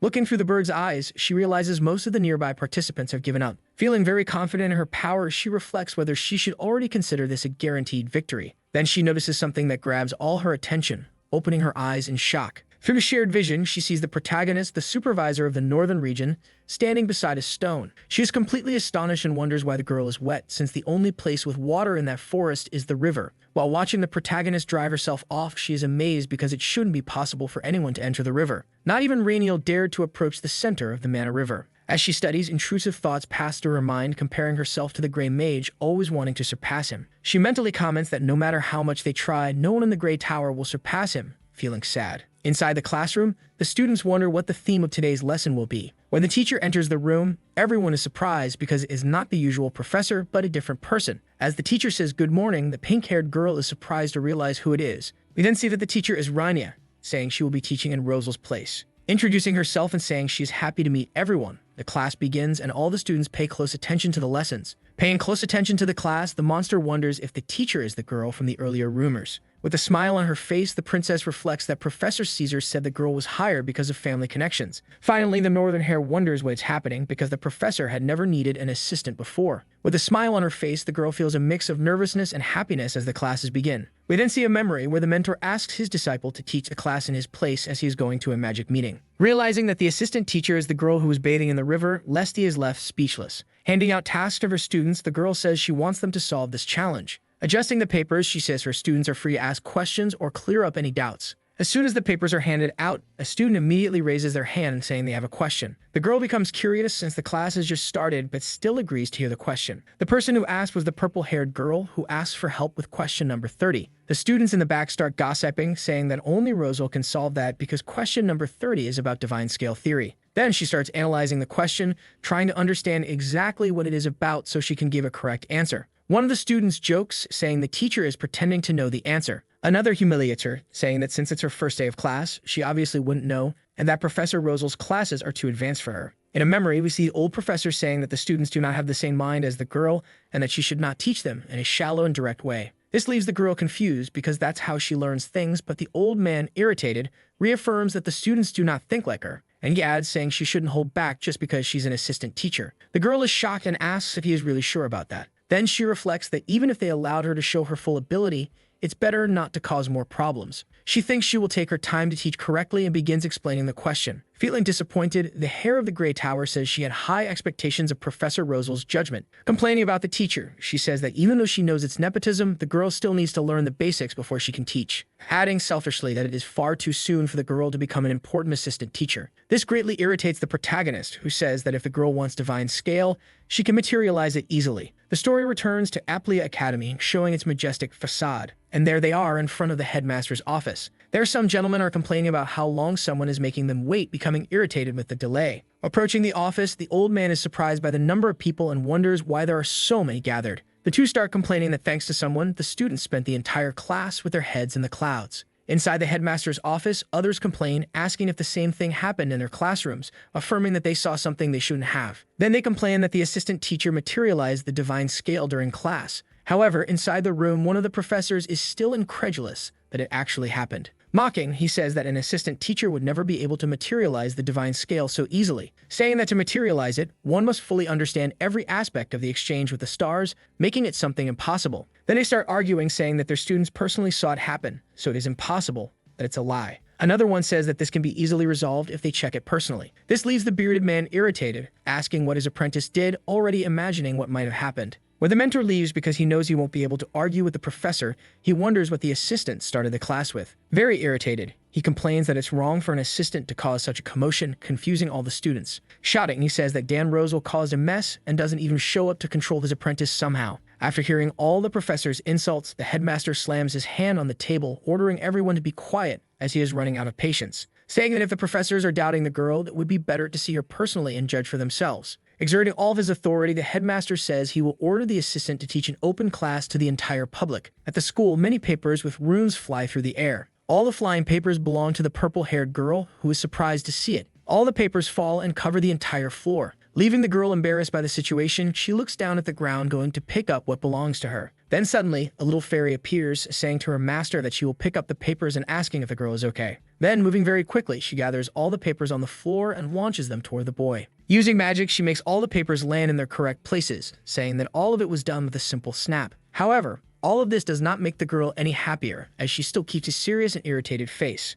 She is still stuck in the last class she attended, reflecting on how the assistant teacher materialized the scale so effortlessly. As someone crouches down to collect the last piece of paper, the girl wonders if it was some kind of trick, since it should be impossible to materialize it like that. We can see that it was Lark who picked up the last paper, asking if the girl really needed to go that far to understand what she wanted. Irritated, he says that now the girl will have to teach an open class, questioning why his friend is so dissatisfied with everything. Annoyed, she quickly snatches the paper and tells her classmate not to speak if he doesn't know what's really happening. He snaps back, telling her not to keep hiding her emotions up her sleeve like she always does. In the background, Emo observes the whole discussion, sarcastically commenting that anyone passing by would instantly sense the hostility between the two. He remarks that this wouldn't be happening if the girl had stayed in the northern region during the test. Then the boy with white hair adds that there was no need to put the girl through proving herself in an open class. Mocking, Emo says that even barbarians could understand that, and Lark retorts that it's a cruel thing to say and tells him to ignore that remark. All this arguing doesn't help at all, leaving the purple-haired girl even more embarrassed, sweating nervously as she wonders what to do. Annoyed, she tells both of them to shut up, asking what two magic tower proteges would even know. Walking away, very irritated, she says that the Grey Tower has a tradition of being hidden in the shadows. But she doesn't actually leave, still thinking that the protagonist must be going crazy trying to prepare for the open class. After all the teachers from all the towers will be there, and no trick or luck will be able to help the MC this time. Time passes, and we can see the sunset in a forest. Apparently, the protagonist is inside a cafe while someone compliments her for working hard, congratulating her. When the waitress arrives, she hands over the coffee the teacher ordered, making her a bit embarrassed as she still isn't used to being called that. The girl receives a black coffee, along with some sugar cubes to go with it. Picking up one of the sugar cubes, the girl wonders if it's normal for teachers to give open classes like the one she's about to give. Feeling nervous, she wonders if this is something that usually happens. It is then revealed that she is talking to the princess, who congratulates her, saying she's doing a good job so far. This surprises the protagonist, who wonders if she was thinking out loud. The girl responds that yes, she was thinking very loudly. Looking at the cup of coffee, the girl says that a student invited her for coffee after her first class. Thinking to herself, she reflects that this must mean she gave a good class, sipping her coffee and feeling positive about it. Responding, the blonde girl says they met during a class test and that the girl has a unique style, which is very nice to watch. She adds that the girl always moves around when she's lost, which reminds her of someone. This leaves the protagonist confused, touching her chin, trying to remember who that might be. Standing up from the table, she thanks the princess with a sweet smile on her face. Then she adds that it must mean things are going well, saying that she feels much better thanks to the girl, but that she has to leave to prepare for the open class. All these words leave the princess happy, smiling warmly, while the girl says she's looking forward to the teacher's class. A few days pass, and the big day of the open class finally arrives. We can see some teachers reading a board announcing the open class on Mana Exchange, and they are complaining about it. The board is written in a very strange and mystical language, using magic runes. One of the teachers of the classes says he has never heard of an open class at the academy before, finding it very strange. His friend adds by questioning whether the director really gave permission for this to happen. The teachers then start to argue.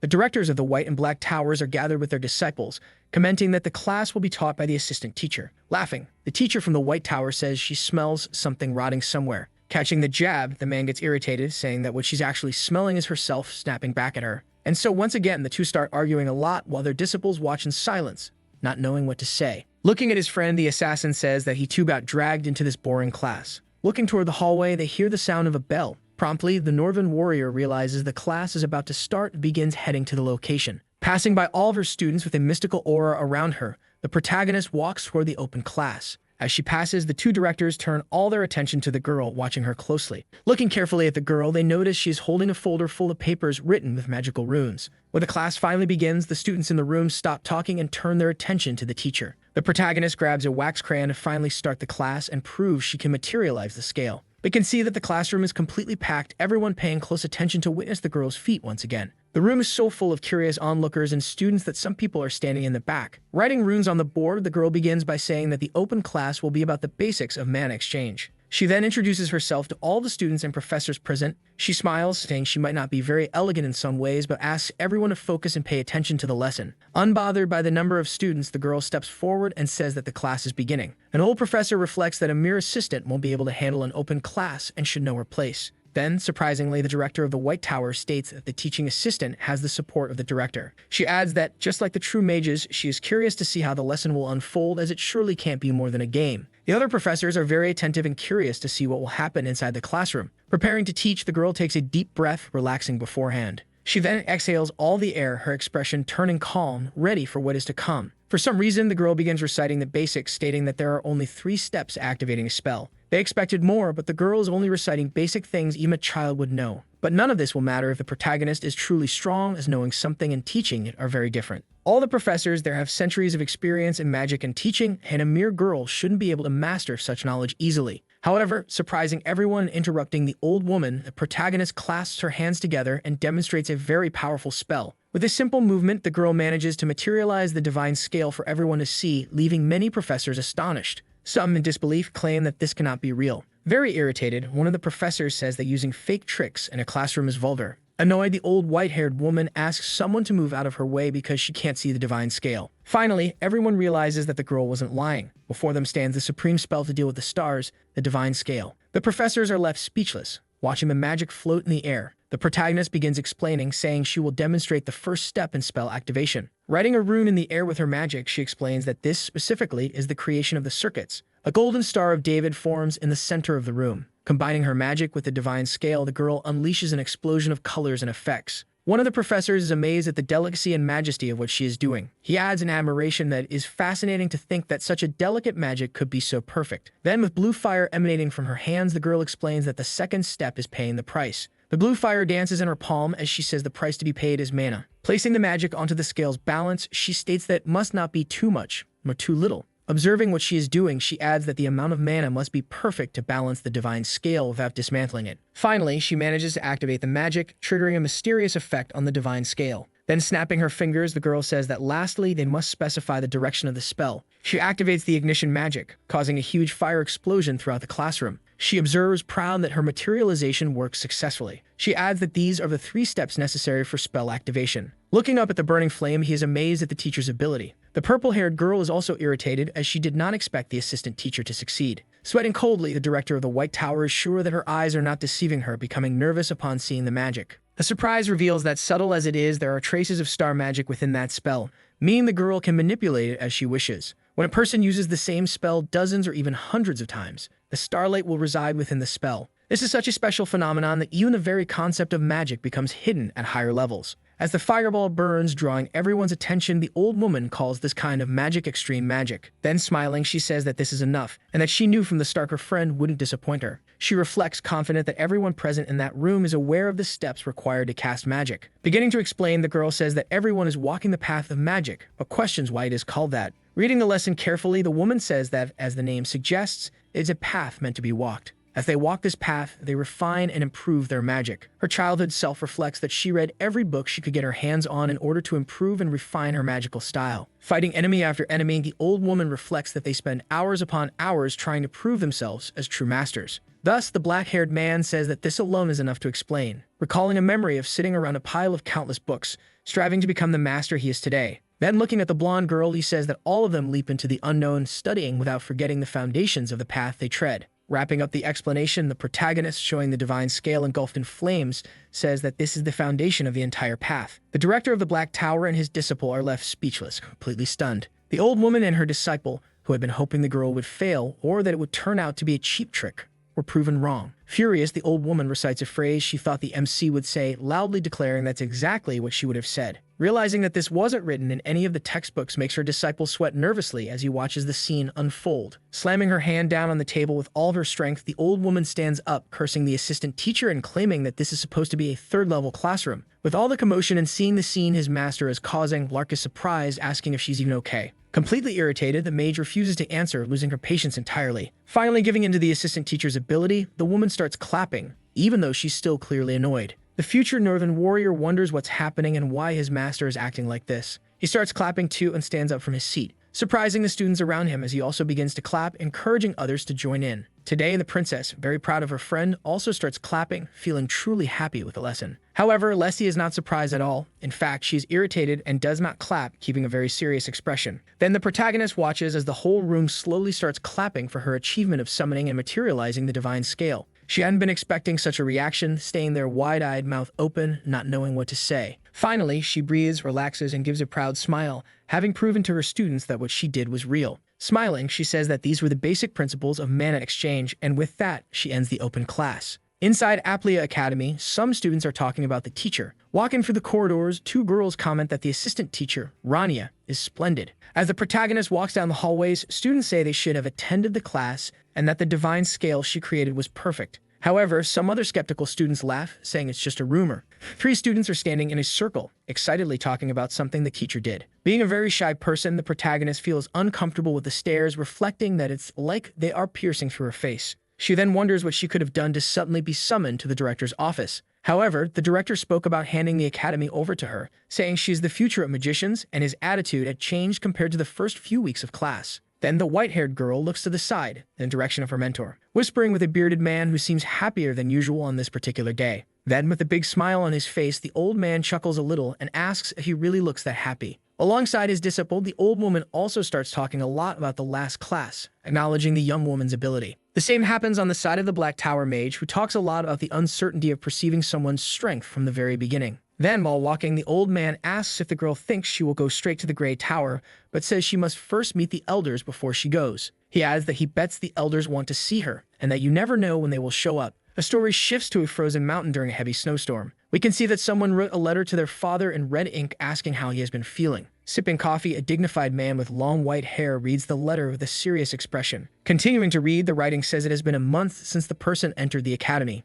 and that, day by day, they realize how much there still is to learn in this magical world. And then looking at a board full of runes and magical writings, he reinforces his point. It is revealed that Lark is the man who wrote the letter, finishing it by saying that learning in this world is incredibly difficult. Watching his teacher teach a different type of magic in the classroom, he adds that fitting in and learning is really very hard. He says he doesn't understand a single thing they talk about inside the academy because everything is too complex. Feeling dizzy while trying to learn from his teacher's lessons, he says he is unable to learn absolutely anything. But something in this school helps him understand little by little each day. Looking around at his fellow students, all lying down exhausted, he says what helps him is knowing he is not alone in this. He then adds that the path to learning magic is long, arduous, and difficult. Suddenly, someone drops a book onto a pile, making a loud noise. The person who dropped the book is the protagonist, raising her hand to her head, saying this is bad and wondering when things got this messy.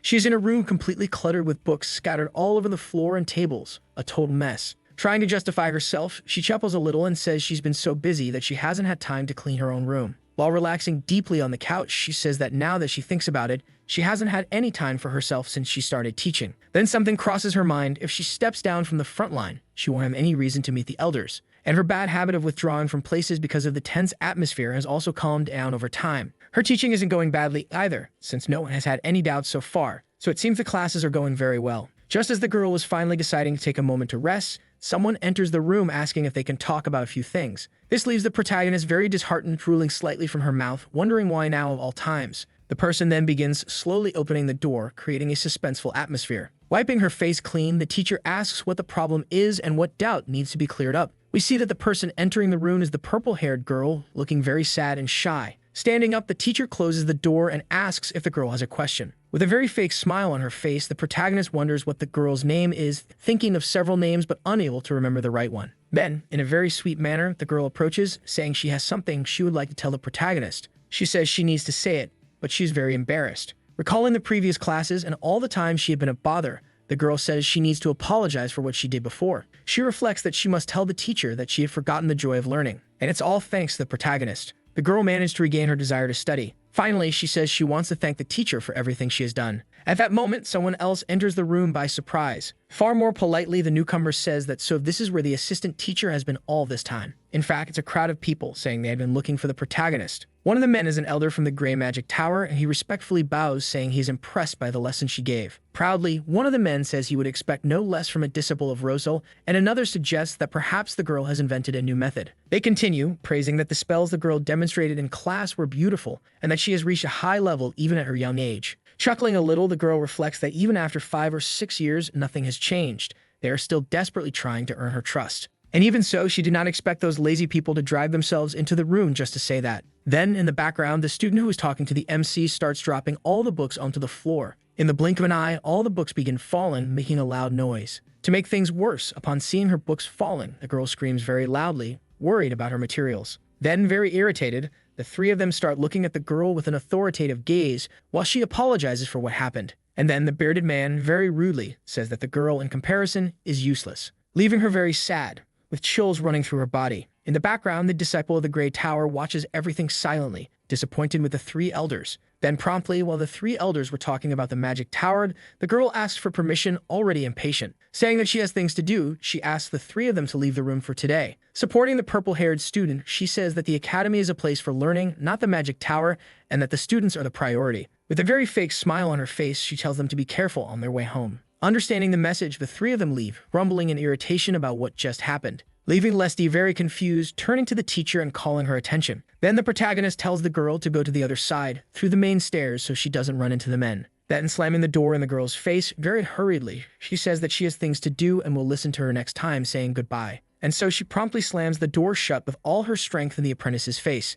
leaving her alone and completely confused, wondering what she meant by all that. Then she turns back to her desk, stacked high with papers and books. On the floor, a lot of red liquid is dripping, completely staining everything. The liquid is coming from the girl herself, who states that she had forgotten about it for a while, giving a smile. Feeling a strong pain in her heart while spreading the liquid, she says that the pain is back and it's here again. A brutal war is taking place on the front lines of the Kilmert Gorge. Many soldiers are lying on the ground, defeated with swords stuck in their hearts. A captain is shouting for the surviving soldiers to hold the formation, even at the cost of their lives, begging them to hold on. In the background, his soldiers are extremely tired and weakened due to the fierce and difficult battle that is raging. One of the soldiers is staring directly into the face of a demon, wondering how much longer this battle will last and if they can survive in this cursed place. Then, giving up on fighting, he closes his eyes and simply reflects that he wants to rest because he can't endure any longer. But before he can be defeated, something shoots past at incredible speed and rushes toward the enemy. A very fast burst of light advances with full force toward the rival's hand, destroying it, leaving the soldier completely stunned, wondering whose attack that was. He then looks farther ahead and realizes that it is Miss Lemia's arrow radiating magic. Arriving on the battlefield is the young woman with a powerful large bow, lifting all the soldiers' spirits with her presence. Starting to run toward the monster,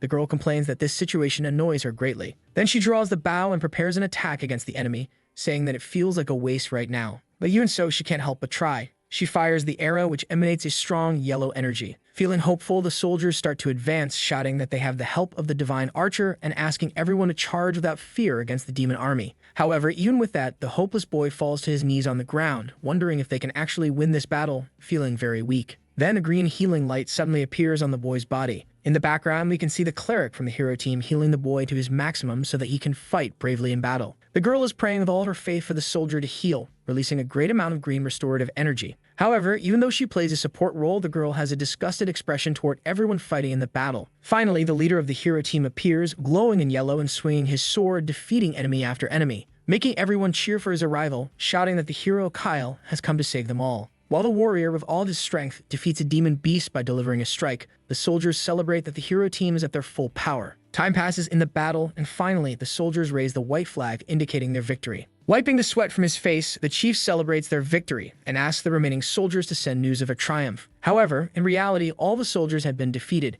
and the sounds of celebration exist only in the warrior's mind. Returning to reality, someone calls out Kyle's name, snapping him back to consciousness. The pink-haired girl calls the man by name, hugs him, and asks if he can hear her. While cleaning her sword, she complains that the stench of undead is stuck to their clothes and wonders if they should buy new outfits. She grumbles that she's already worn these clothes twice, making the blonde woman mumble for her to stop talking nonsense. Afraid of getting scolded, the girl comments that the battle would have ended faster if they had that annoying mage with them. Letting out a mischievous laugh, the cleric agrees, saying he definitely had his uses. Mocking and laughing, she says that the mage must be on the verge of heading to heaven at a time like this. Narrowing his eyes, the man boasts that without his help, the boy wouldn't have been able to endure the curse he carries. The story moves to someplace at night. The protagonist is walking through a deserted, dark city, heading somewhere, reflecting that, somehow, he managed to endure and survive the pain. Suddenly, a wave of pain resurfaces in his chest, making him scream that it's happening again. The sensation causes his heart to slowly weaken and drown in a pool of red. Trying to survive one more day, he clutches his chest and activates a magic of ashes within his heart. The ashes cover his entire heart, soothing the pain and calming him for a few minutes, leaving the protagonist more at ease. Looking at his bloodied hand, he states that somehow he has managed to hold off the disease until now. But as he wipes his hand clean, he complains that this isn't a permanent solution to his problem. Frustrated, he continues on his way, wondering why he has to go through something like this. He murmurs that he managed to buy some time when he paid half his life to bind the demon lord's legs. But in return, a curse was placed upon his heart when he tried to save his companions, something the protagonist brought upon himself. Walking through the deserted city, he tries to find someone, saying he thinks that person's house should be around there. Then, stopping in front of a wooden sign, he realizes he has finally found the place, feeling relieved. It's a very strange and hidden house within the city, known only to a few. He complains that the place is as weird as ever. The person he is looking for is an old man with black eyes and a huge, unshaven beard. Without waiting or asking for permission, the protagonist simply opens the door. Seeing who is at the door, the old man starts walking, thinking to himself that he was wondering who could show up at this hour of the night. Looking at the girl's clothes and instantly recognizing her, he comments that she still has weird hobbies, just like the last time they met. Staring directly into the girl's eyes, he calls her by her old name, Raniel, immediately and cunningly recognizing who she really is. Sighing deeply, the girl chuckles a bit and asks if he thinks she looks like this because she wants to. A bit saddened, the man complains, asking if the girl isn't being too cruel to a friend she hasn't seen in so long. He adds that beyond her physical appearance changing, her soul has also been altered. Pointing at the girl, he bluntly says that to make matters worse, she now has a curse in her heart. Recalling the warrior's past, the old man asks what exactly happened over the past 5 years. The girl remains silent for a few seconds, thinking about how to answer her friend. Many weeks earlier, in a crowded city, people are bustling around everywhere. Within the city, a narrow alleyway is filled with broken and scattered objects all over the ground. In the middle of the alley, two drunkards lie defeated on the floor, cursing the protagonist. The story returns to inside a bar where food and drinks are scattered all over the tables. The Grey Mage sits sadly, wondering why he is always treated so horribly. He's famous for being the best mage in the kingdom and the next heir to the Grey Magic Tower, but he rejected this brilliant future. He abandoned that destiny to embark on a 5-year journey with a team of heroes. Trying to forget his sorrows and sadness, he starts drinking a glass of milk at the bar.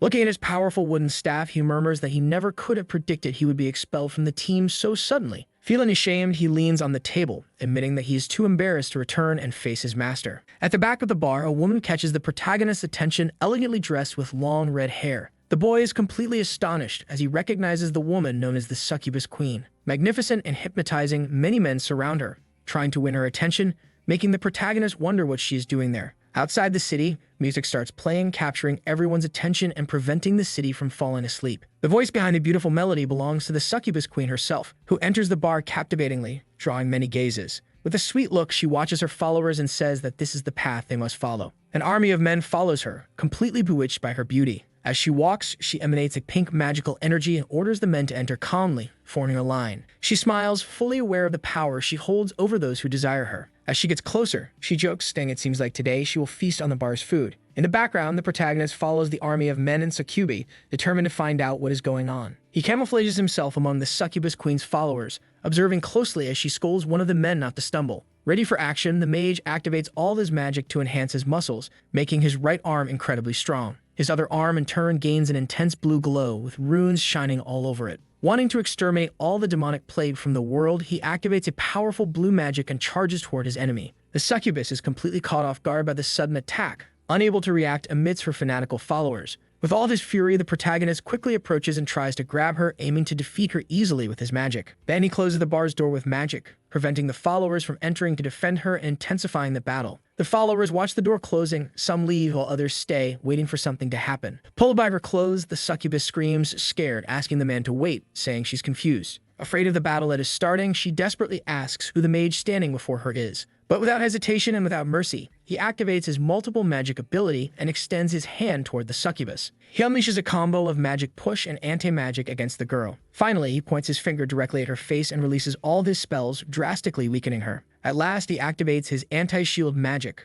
causing extreme damage and removing all of the woman's defenses. Completely debilitated, the succubus realizes that her rival canceled her polymorph ability and destroyed her mana shield instantly. Shocked and stunned, she wonders who this mysterious man is. The battle continues, and the protagonist promptly forms a symbol with 3 fingers, preparing a powerful attack. He uses the weakness spell, surprising the girl even more. With each spell cast against her body, the woman's true form begins to reveal itself. She is nothing sweet and elegant as she appeared. Filled with rage, the succubus snaps her fingers and begins preparing a new spell with her mana. But the protagonist is faster and activates the punishment magic, causing extreme damage to the woman's stomach and leaving her on the verge of death. The blow is so devastating that the succubus coughs violently, spilling blood from her mouth. Already very weak, she falls to her knees on the ground, coughing and looking up at her rival, who remains standing with an impassive expression. Then, pulling up a chair, the man sits in front of the succubus, ready for a conversation. Watching her trapped and defeated, he asks if she never changes and if she remembers him. And then suddenly, after all the suffering, the succubus finally recognizes who the man in front of her is. Mocking him greatly, she remembers and says that the man before her was the virgin mage from the hero team, greatly irritating the MC. The girl finally remembers the boy's name, and he says he was planning to beat her up until she remembered his real name. When the girl asks if he would really hit a fragile woman, the man replies that he is dealing with a succubus, not a fragile woman. Scared, the girl asks if he could let this incident go just this once, but with a wicked smile, the MC responds that he will not. Feeling a chill, she says that only holy magic works on her, and that there is no way to defeat her without the group synced. Then she asks the boy if he has another method in mind, making him pause to think about what to do. Approaching, he says he's going to try anyway, greatly surprising the succubus and leaving her speechless. Snapping his fingers, he asks the woman if she can withstand a blow full of mana and tells her to get ready. Starting to cry, the girl realizes that the man is serious about sending her to heaven with a single blow. As the wall behind them starts to crack, the girl reflects that she must find a way to escape from this place somehow. Before the protagonist can strike her, the wall completely shatters, drawing both their attention to the hole. From within the wall, a man armed and emanating purple energy appears, asking if Leap, the succubus, is alright. The girl feels relieved, believing she will be saved, while the hero realizes that the man in front of him is a warrior of the demon army. Entering further into the bar, the warrior says he followed the rescue signal and asks if the mage had hit her. Impatiently, the protagonist notices that the soldier carries the energy of a commander, which makes him wonder why he came to rescue the girl. Even though there are many commanders, this much effort seems too much for such a simple succubus. Then the warrior charges at full speed toward the protagonist. Promptly, the mage begins activating several spells on his arm to counter the demon's attack. The spells he activates are Double Spell, Reinforce Spell, and Crush. Using all his magic, he points his arm at the enemy, creating a vortex of blue energy. The vortex launches the warrior commander far away with full force. The armored enemy is hurled against the wall without time to react. Undeterred, seeing his opponent down, the mage continues to approach authoritatively and powerfully, preparing further attacks. Watching the whole fight, the succubus is shocked, not understanding how a mage has enough combat power to bring down a commander. Looking at the man's strength, she once again wonders who this boy really is and why he is so powerful. Growing more concerned, she realizes she might really end up in heaven at the rate this battle is going. Then something crosses her mind, making her think of a possible way to be saved. The thought that comes to the woman's mind is the Marble Orb, a powerful magical artifact. She recalls a conversation with the Demon Lord, where he said he only cared about absorbing life energy. Realizing that she had been gathering life energy, also known as mana, for the past decades, she sees an opportunity. Maybe, if she uses the orb, she can stop her enemy and buy enough time to escape. Then she starts activating red demonic magic toward the hero, planning to defeat him. However, the Marble Orb is far more powerful than she imagined, and the magic starts spiraling out of control in her hand.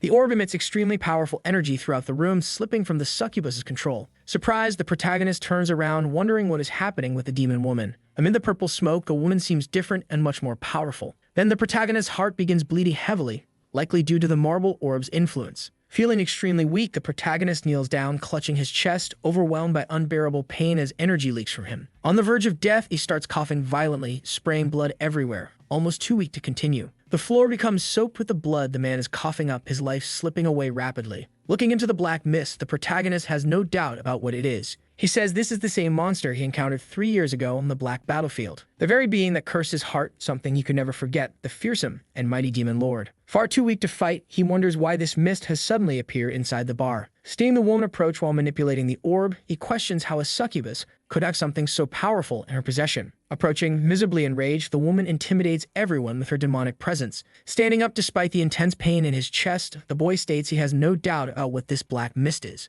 This mist, without question, belongs to the Demon Lord, a mass of curses that had once been defeated by the team. But who exactly is this woman, as she seems much more powerful than she appears? Carefully observing his opponent, the protagonist senses 3 different spells. The first is physical transformation, the second is mental corruption, and the third is unknown. Clenching his fists and preparing for battle, he says that whether it's the demon lord or not, he cannot allow him to win again. Emitting lightning from his hands, highly focused, he declares that he will use every spell he has. Seeing that her enemy hasn't given up and isn't afraid at all, the succubus charges forward with all her hatred. Spell after spell, emanating an arc of powerful electric lightning. Finishing the spell, he declares that it will be a curse against another curse, and that he will not give up. Throwing all the lightning upwards into a vortex, he shouts that he will prove that these 3 years were not in vain. He charges forward at full speed, releasing even more lightning to defeat the enemy. Activating the Cursed Mana spell, he launches it with full power toward the demon woman. The spell was so powerful that with its force, the woman's infatuated followers were thrown far away. Dust rises through the city due to the strength of the attack. The lightning destroyed the entire structure of the bar and the ground of the city, but upon seeing all the destruction, the protagonist wakes up in a different body. Then observing himself, he realizes that the presence of the 2 demons has disappeared, feeling relieved.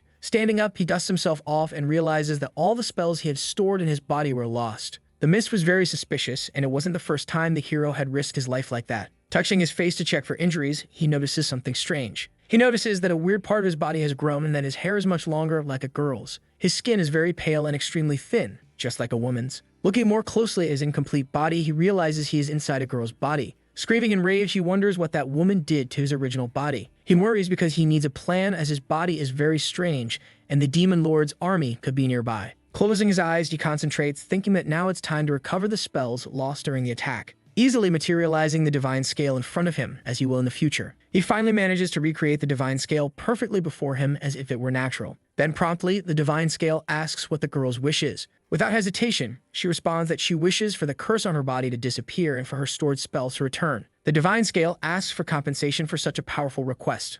Already expecting this condition, the girl says she offers 90% of all her mana. Even so, the divine scale complains, saying that this compensation is not enough and that there will be limitations on the request. Already used to dealing with the divine scale, the girl accepts, knowing that the cost and performance of the request might be affected. Using all its power, the scale announces that the contract is sealed and then activates the spell. Then, magically and without much effort, the girl's request is granted and her body is restored. Once again, the spells that were stored in the girl's body begin to recover. Blue energies course throughout her body, bursting the runes. As requested, all the spells that were stored in her body return at full strength. She becomes as powerful as she was at the beginning, as if she had never fought that arduous battle. To finish, she extends her fingers, emanating a bit of blue energy toward a piece of glass. With a mere touch, a vortex forms beneath her feet while several shards of glass begin to swirl around her finger. Using her powers, she creates a purple portal outside the building. The citizens nearby notice the purple circle and are surprised. They wonder if the horrible smell they sense comes from inside the place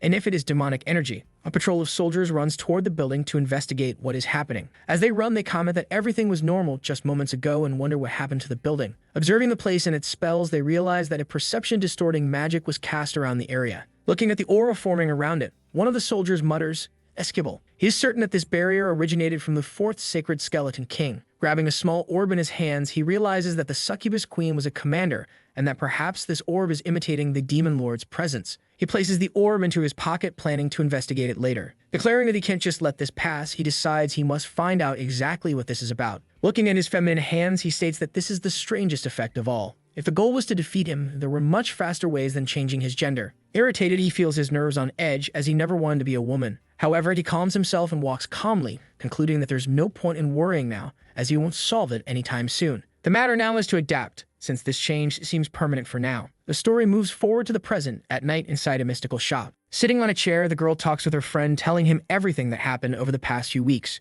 The man's shop is filled with mystical items, with various potions and strange instruments scattered all over the place. Preparing a potion, the man adds some leaves to the cauldron while reflecting on the black mist. Annoyed, he tells his friend not to speak nonsense, but the other responds that he's not lying and asks if he can't see his body. The old man smiles and says that the past 5 years have been good for his friend, leaving him furious because he clearly didn't understand the situation. Without wasting time, he snaps his fingers, emanating a powerful white magic. Then, to properly carry out his potions, the old man dispels the illusion over his body, revealing that he is actually an elf. The purple potion splashes onto the counter as the elf observes and admits that he is not sure how to reverse this physical transformation. However, he affirms that he can at least prevent the corrosion the curse is causing in the girl's body. Slowly, he pours the liquid potion into a glass vial. After some time, the girl manages to fill several vials with the potion that can reduce the corrosion. Looking carefully at the mixture in her hands, she asks if this potion will really work. The sorcerer responds that it won't be a permanent solution, but at least she will be able to survive without depending on the saint. Always perceptive, the protagonist stares at her friend and states that he knows more about the curse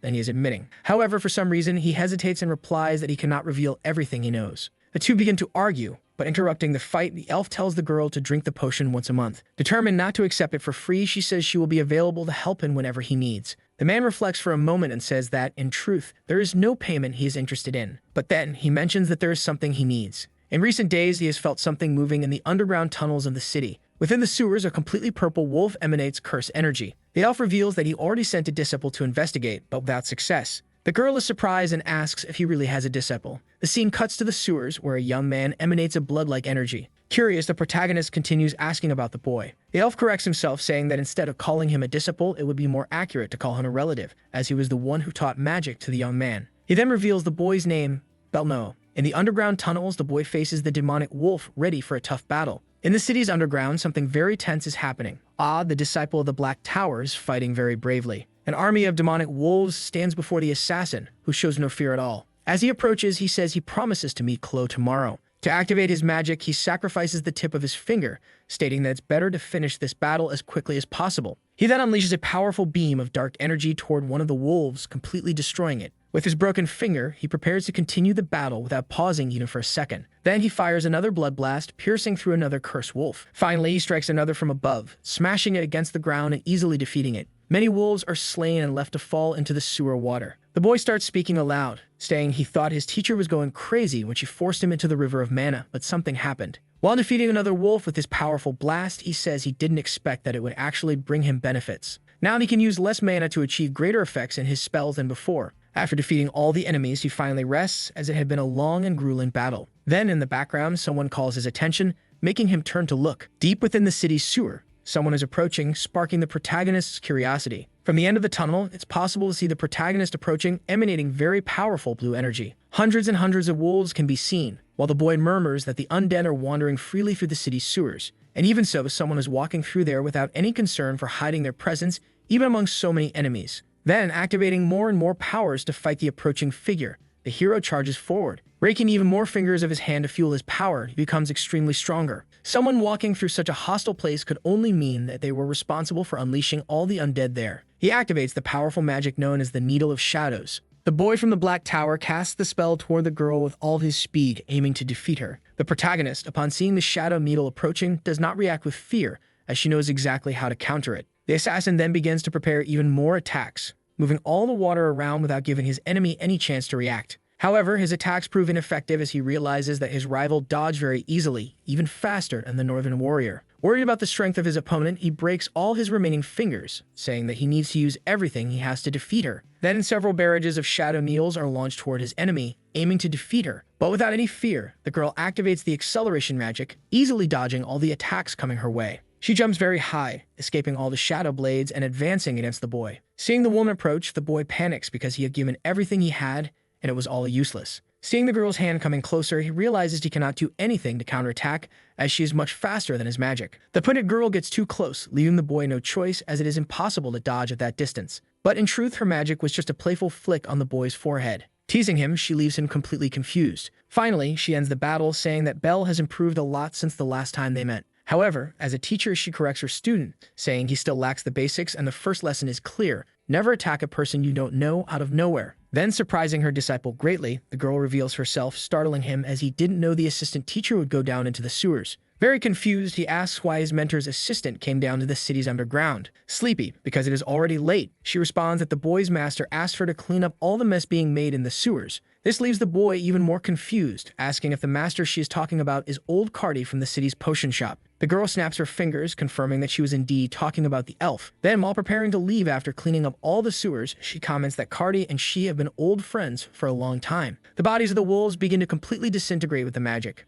Curious, the boy asks the teacher's age, and she answers that she is 21 years old. As they walk to leave the sewers, the girl asks Emo if he would like to say anything, and he responds that he would not. But catching the teacher's attention, the boy says that he actually has a question. They stop while walking, and the boy promptly asks what the young woman used to do before joining the academy. He comments that he finds it very strange for a teacher to be so extraordinarily efficient on a battlefield. Admiringly, he says that her movements are something completely different. A student who spent his whole life reading books could never move like that. Then, with a mysterious look, the girl slowly responds that you could say she spent some time in many dirty places. Suddenly, from the shadows, more cursed wolves start to appear, furious over the loss of their companions. Already bored with all of it, the girl ends the conversation, saying it's time to put an end to this exercise. They arrive in front of a rustic door, guarded by several wolves. The girl observes and says that it seems to be her final destination. Then she activates two powerful spells, causing runes to swirl throughout the room, preparing a destructive attack. The spell hits all the wolves present, making them scream in pain as their bodies are completely disintegrated by the magic. Shielding himself from the spell's impact, the boy asks what kind of magic that was.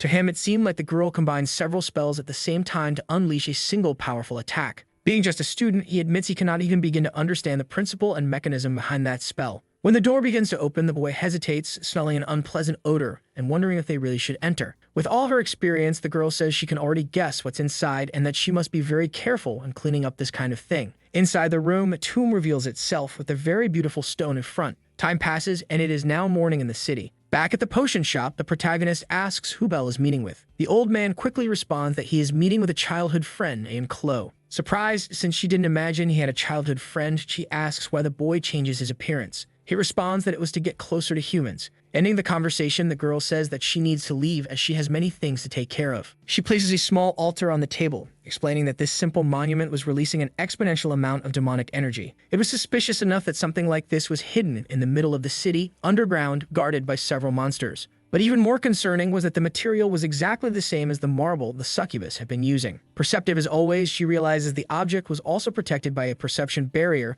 which explained why no one had noticed its presence in the city. The old man is left speechless, simply observing the jewel and reflecting on what to do. Adding to her explanation, the girl comments that while the underground is far from everyone's eyes, something like this at the heart of the royal capital is very suspicious. She concludes by saying that a major disturbance is about to happen because of this. And finally, she states with conviction that the scent and the touch of the demon lord are everywhere. It has been a month since the woman became an assistant, and many things have happened during this time. Little by little, she is getting used to teaching. At Aplia Academy, she continues giving her lessons, and her students are improving more and more. During class, she begins explaining that some spells need to be combined with others to work correctly. For example, she mentions a type of imprisonment spell that can be diagrammed in a specific way. Focused on the lesson, Lark diligently writes down all the explanations and runes, aiming to become the best. Wrapping up her explanation, the teacher materializes a magical system, demonstrating that it can be cast with minimal mana usage, and asks if anyone has questions. The students are left speechless by the ease with which she conjures the magic, as they are not yet at that level. Noticing the astonishment of the class, she feels that her students did not understand anything she explained, even though it had been easy at her level. She lightly coughs, reflecting on how she might make her explanations more accessible in the future. She ends the lesson by asking the students to leave the content written on the blackboard and spend the rest of the day trying to understand what was taught. While writing, she reflects that although she is still not used to teaching,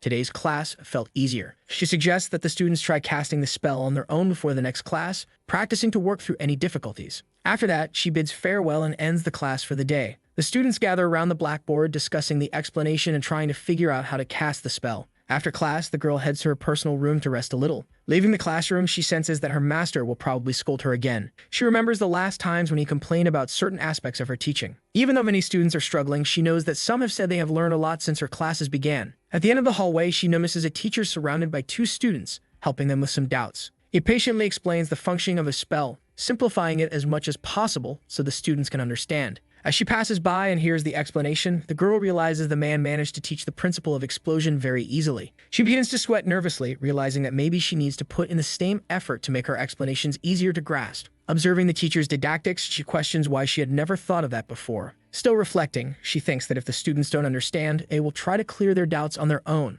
like the purple-haired girl did. Placing a stack of papers on the table, a man approaches her and asks if she knows what it's about. Looking at the papers, he explains that they are complaints about her classes, and that there are many. The girl shudders, realizing she will now have to improve her teaching style. The man emphasizes that even though she is only given 2 classes, it is important that she reads all the critiques to improve her didactics. One of the complaints says that the magical circuits used in her explanations are extremely complex and difficult to understand. Another mentions that the speed of the class is too fast, making it hard to follow along. Finally, a third complaint points out that students don't understand the terminology of the spells used in the previous lesson. Very irritated, the man with glasses who is leading the meeting asks what exactly the girl has been doing in her classes and urges her to put herself in the student's shoes. Slightly annoyed, she responds that she doesn't fully understand the situation either, trying to justify herself. The man, visibly upset, asks her to calm down as he is beginning to lose his patience. Smirking sarcastically, he comments that a teacher who doesn't know how to teach is a major problem. He states that there is a huge difference between her and the last assistant, Selt,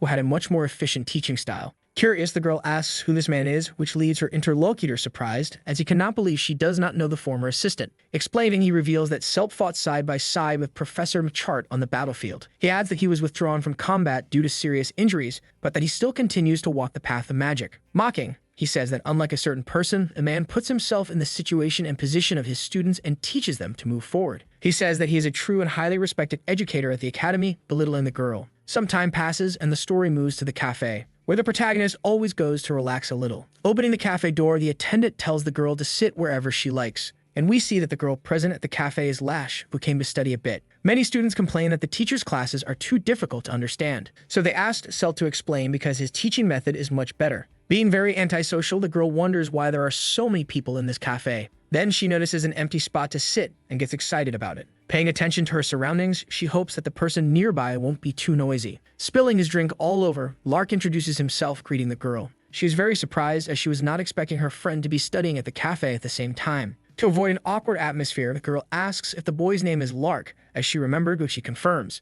He responds saying that he is drinking black water while studying, leaving the student very confused, wondering if by black water he means coffee. While studying, he says that it seems that around here they call it black water, and that it is not an easy task. Observing the boy, the girl notices that he is making a very strange face while drinking, and there must be a reason for that. Looking at the boy's notes, she realizes that he is studying a very peculiar rune. Promptly, the boy replies that it is a problem he received that morning and has been unable to solve since then. He explains that some of his colleagues come here to study and drink this famous black coffee, with the tips of his fingers completely dirty from studying the rune and smudging part of the drawing. Being very attentive, the girl begins to notice the writings and thinks of something. Then she recalls a memory of herself studying very focused, surrounded by a pile of books. Her tears fall onto the book, smudging all the paper and preventing her from studying. The girl cries a lot as it was a very difficult task to study. Sitting next to the boy, she wonders what he is not understanding and maybe she can help. After studying a bit and understanding, she says that the method he is using is the same as the one used in the third question that had been solved. Stating that the boy has a bit of an attention problem, she says she will only explain once so he should pay attention. While the students suggest asking Professor Selt about the basics, the girl, being different, says to consult the book. When in doubt, then on the other side of the academy, the girl once again hears the professor's name, getting irritated and trying to remember who it is. Drinking a coffee, she reflects that just by looking at her students' faces, it is enough to see that he is terrible at teaching. Getting on edge after hearing once more the name of the assistant professor, who is helping everyone. Very sweetly, two students apologize for interrupting her during her break and ask if they can clear up a doubt. Promptly, the man says yes. Watching the man explain the issue easily, the protagonist wonders if he is the one they had been talking about all along. Feeling very jealous, she turns her whole body, wanting to see how good this man really is, as everyone says. The story takes place inside the academy in training field 2. A random student is very scared of a creature he is facing during training. The creature is truly intimidating, resembling a boar, but with yellow eyes and demon horns. Then, a man shouts in anger, declaring that the training is over. This is the magic combat teacher, Clerpet, who calls the student pathetic and demands that he get up. Students gather in the corner of the room, questioning whether it was really necessary to fight a demonic beast alone. Very irritated, the man is extremely authoritarian and yells at his students, saying that the former assistant professor was much better at teaching. Then one of the students, while about to face a beast, begins to wonder why the school keeps these animals inside the academic facility. The animal looks even stranger than usual, emanating red energy, appearing much more cursed than normal. Losing control, it lunges, jumping very high toward the student, wanting to defeat him instantly. This leaves him scared, completely speechless, and unsure how to react as he is not fast enough. All the boy can do is let out a scream that can be heard throughout the entire Aplia Academy. Then we return to the cafe where the protagonist was observing the other assistant professor. Sitting alone in a chair, the teacher starts to observe Selt, wondering how good he actually is. At another table, the man is gathered with female students who are asking questions about magic and rune-related problems. Very curious, the girl wonders what is so different about his explanation, since it is basically what she taught in her last class. In truth, the professor explains much more carefully and delicately, showing everything step by step, something the woman does not do. A little irritated, she starts to reflect on what to do and pulls her coffee closer to take a sip. However, there's something very important that the MC notices, a difference between her students and Selt's. His students are much happier. The professor's students seem to show a clear understanding of the subject and progress. Unlike the students studying with Rania, who struggle to understand and get stuck on certain points. Looking at the brown-haired professor, she feels that he has a true passion for what he does, wondering what he does so differently. Very grateful, the students leave, happy to finally understand the subject they were lost in. And very sweetly, the boy waves goodbye with a smile, because he enjoys what he does and feels no obligation. When the girl approaches, the man promptly notices and says this is the first time he sees her properly. Then he turns to his professional colleague and asks if he can help her with something specific. Curious, the girl asks if he knows her, and he replies yes, saying she is the most talked about subject in the academy and invites her to sit down. This seems to bother the protagonist a lot as she fidgets nervously upon hearing she's a common topic. Always very sweet, Selt says she seems to be having trouble and would be happy to chat if it is not inconvenient. Embarrassed, the girl says that the professor teaches the students in a way that they can understand and asks if there is a trick to it. Stirring his coffee, he says he is honored to be considered so good at what he does and laughs a little. He then explains that it is not really a trick, but that his students are still in the early stages. Explaining that being young, they have many paths to choose from, and even if they pick one, they often stop halfway, doubting their choice. And all he does is teach them the way his own master taught him with great care and affection. Recalling how she was taught by the old man, the girl finally understands what needs to be done. Looking out the cafe window, the girl says it is a somewhat delicate and heavy topic to discuss. But, always very welcoming, the brown-haired man says he understands. He explains that he studied pedagogy and offers to recommend some books for her to read and deepen her understanding. Then he invites the girl to visit the laboratory after their conversation if she is free. Curious, the girl says her schedule is quite open today and accepts the invitation. Then the two promptly leave. The boy says he will show her the school's laboratory. Some time passes and the sun is already setting. Walking through the school premises, a professor asks if he can ask a personal question about the young lady. When his friend agrees, he asks when she met Professor Rosel. However, before he can finish his question, someone shouts the man's name very loudly, shifting the entire conversation's attention. Then the two turn to see who called, and they see it is the combat professor asking what he is doing. For some reason, the combat professor is very angry and starts advancing towards Selt. Reflecting, the protagonist remembers that this professor's name had been mentioned earlier by the boy with glasses. Trying to justify himself, the boy says he was just having a conversation with the teacher, which irritates Machart, who says he is doing useless things. Very irritated, as always, he throws all his papers into the air and starts shouting, affirming that there is another beastly demon going crazy in the classroom fighting against the students. Humiliating Selt, he says that if the professor cannot do his job properly, it would be better for him to return to the battlefield. Then he leaves angrily, saying this is the last warning and demanding that he investigate and send a report by the evening. Worried about her colleague, the girl turns and asks if he is okay. Selt is a little uncomfortable, but reassures his friend by saying that this is normal to happen. Then, collecting the papers from the ground, he explains that the combat professor wants to teach the students through practical battles. That is why he creates demons in the laboratory. Finishing gathering the papers, he says that the research with the beasts has been somewhat stagnant lately. Reflecting, the girl says that practical experience is important, but wonders if it is really necessary to create cursed beasts. Adding to that, the man says that in the end, it is all for the sake of research. But he does not finish his sentence, leaving the girl curious to know what he was going to say, and he replies that it is nothing. Jokingly, he comments that carrying them can be a bit heavy, and the girl retorts, saying she takes some pride in her strength. Then the two continue talking as they walk through the school corridors. Some time passes, and now it is nighttime in the forest training field of the academy. Apparently, a very brutal battle is taking place with blasts of red energy flying around. In fact, we see that someone is training their magic against the trees to improve and become even better. The one training is Bell, who is tired and complains that something is bothering him. Recalling his last mission, he says he cannot stop thinking about that suspicious altar, because he knows there is an abnormal aura surrounding it, but the assistant professor said nothing about it. While lost in his thoughts, someone arrives at the scene, saying they did not expect anyone to be there already. The person who arrived is Lark, who asks if his friend occasionally trains in this forest too, just like him. Observing the damage to the trees, he says that the boy's accuracy has improved a lot since the last time, wondering what training he has been following.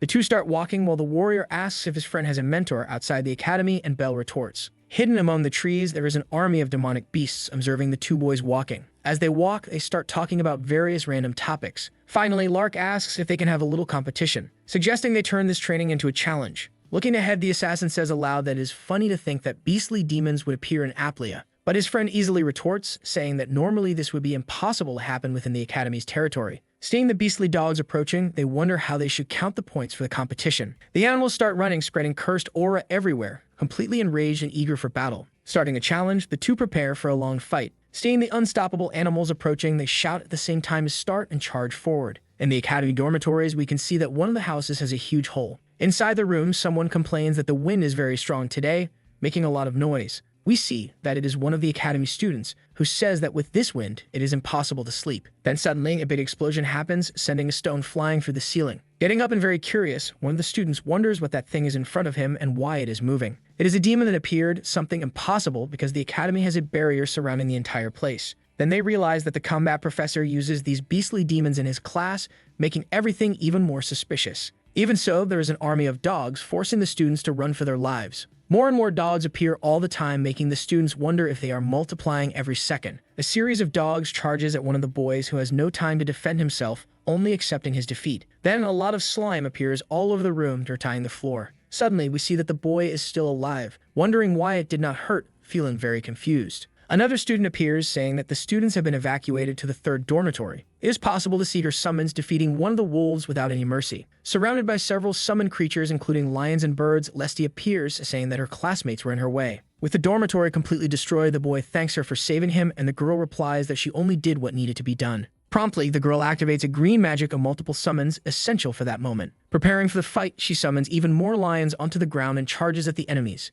Seeing an army of dogs in front of her, she thinks her summoned beasts will be enough to defeat them. With a clear objective, she orders her summons to deal with the enemies while she handles something else. The battle begins violently, with the two races of animals fighting relentlessly. Running, the girl asks her fairy where the presence is coming from because she needs to defeat it. Closing her eyes to concentrate, she realizes that the presence comes from the forest outside the dormitory. And that is where the two head, searching for whoever is causing all of this. Inside the forest, something begins to emit pink energy from its eyes, seeming extremely powerful. It is a giant stone golem attempting to pass through the building near the first dormitory. The monster is so massive and powerful that its steps echo through the entire forest, audible even at the academy. After a long battle, many animals are lying defeated on the ground. Then we see that it is the two friends who were competing to see who could defeat more enemies. Seeing that the beasts are endless, the emo boy asks his friend if he is already tired, teasing him a lot. The other, while fighting more enemies, retorts that he is far from tired. Looking at the great mountain before him, Bell says he is just getting warmed up. His friend replies that it is time to heat things up. The great titan senses the presence of the two and starts advancing toward them. Following its hunting instincts, the golem charges through the forest, mercilessly breaking all the trees in its path. Seeing the monster approaching without stopping, the assassin begins to prepare for the fight.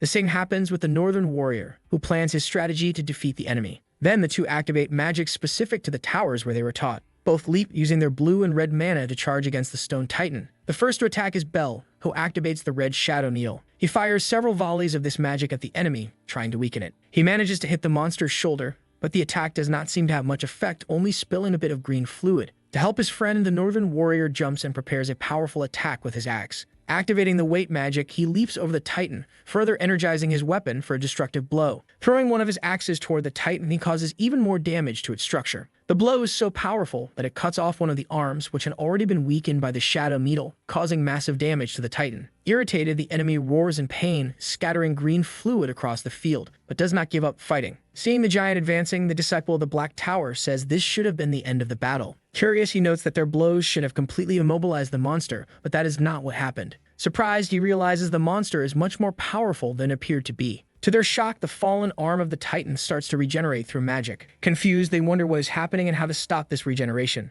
Then someone from deep within the forest responds that the answer is obvious, surprising the white-haired boy. Appearing suddenly, the girl asks if they really expected to defeat an enemy without knowing its weaknesses. The two are stunned by her sudden presence in the battle. Suspicious, the emo asks if she came to help them, and the girl replies that she could not stand by while the academy was in chaos. But selfishly, as a disciple of the Black Tower, Bell says he could have, to be honest. Then the girl interrupts the conversation, saying that does not matter now. The focus must be on defeating the titan, which is different from the other monsters, because the golem has a magical core that forces it to maintain its form. The only way to destroy it completely, leaving no chance for recovery, is to strike that core. The little fairy is confused because the structure of the demonic golem looks strange. Besides, something very odd is happening at the academy.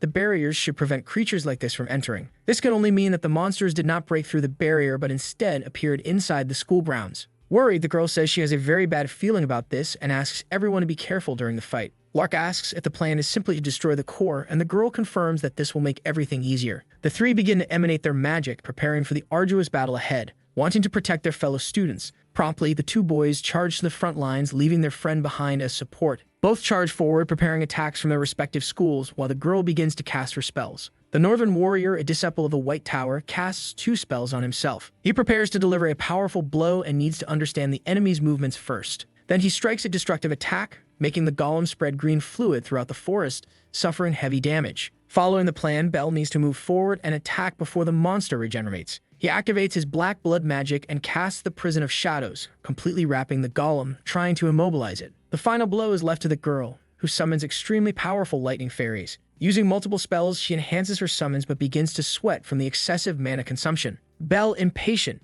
urges her to hurry up. The girl says she is ready and finally summons the most powerful lightning fairy. The spirit summoned is Sylve, a legendary thunder fairy. Without hesitation, Sylve begins casting her magic, calling down lightning across the entire area. With an ancient thunder spell, she creates glowing runes in the sky, summoning a raging storm. A rain of lightning crashes down with overwhelming force, striking directly at the Titan's core. At the academy, we see several broken windows and someone saying they had a lot of work, but none thanks to Professor Machart. The school floor is completely dirty, and someone is sweeping to try to clean it up. The students are helping to stir life back into the school, while one of them says they knew this would happen the moment they decided to fight beasts. Carrying boxes on his shoulder, Lark asks if they need help moving anything on the floor. The students thank him, saying it is a good thing they no longer have to fight demonic animals. They comment that making students fight cursed beasts, even to prepare them for real battles, is an exaggeration. They say the combat professor has a terrible habit of speaking ill and belittling students he does not like. They wonder how someone can be so bad at being a teacher, complaining that he was careless enough managing the beasts to let this happen. They mention they heard that Assistant Professor Selt was able to control the animals.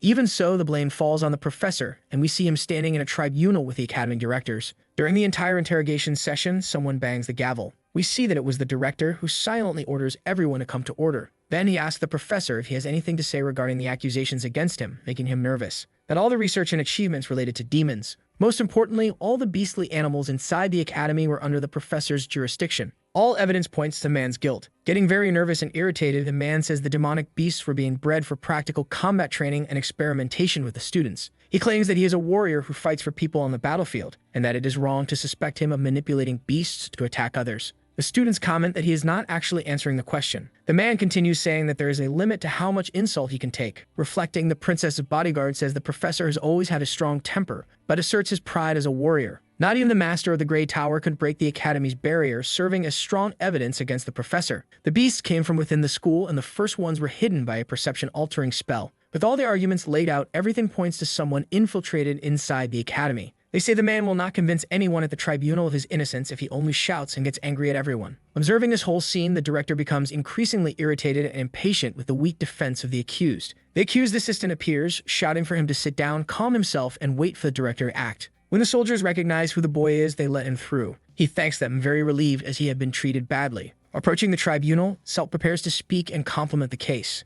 As always, the trainer yells that all of this was caused by his assistant's poor management. Impatient, the director asks the assistant to share his opinion on the case so they can conclude the trial. The assistant begins to speak about the case, saying that he believes the incident could have caused great damage to the academy. He adds that thanks to the students' efforts, the beasts were defeated, and that is sufficient evidence to show the effectiveness of the classes. He says it was an unprecedented accident, but also proof that the students took the opportunity to demonstrate their abilities. He finishes by saying that if someone is to be blamed, it should be him, for he failed to properly manage the animals. After analyzing all the boy's statement, the director interrupts him, saying he understands his point and begins to reflect. Inside the school, it is forbidden to breed demonic animals, and if opponents were needed, other methods should have been used. Because of this failed attempt, many students who were not prepared for combat end up injured. Reviewing the entire speech, he says the man's opinion is not wrong, but there is a caveat to all of this. It is not right to place all the blame solely on the professor's assistant for the accident that occurred. To avoid harming anyone, the best course of action is for Selt to be cautious with his words.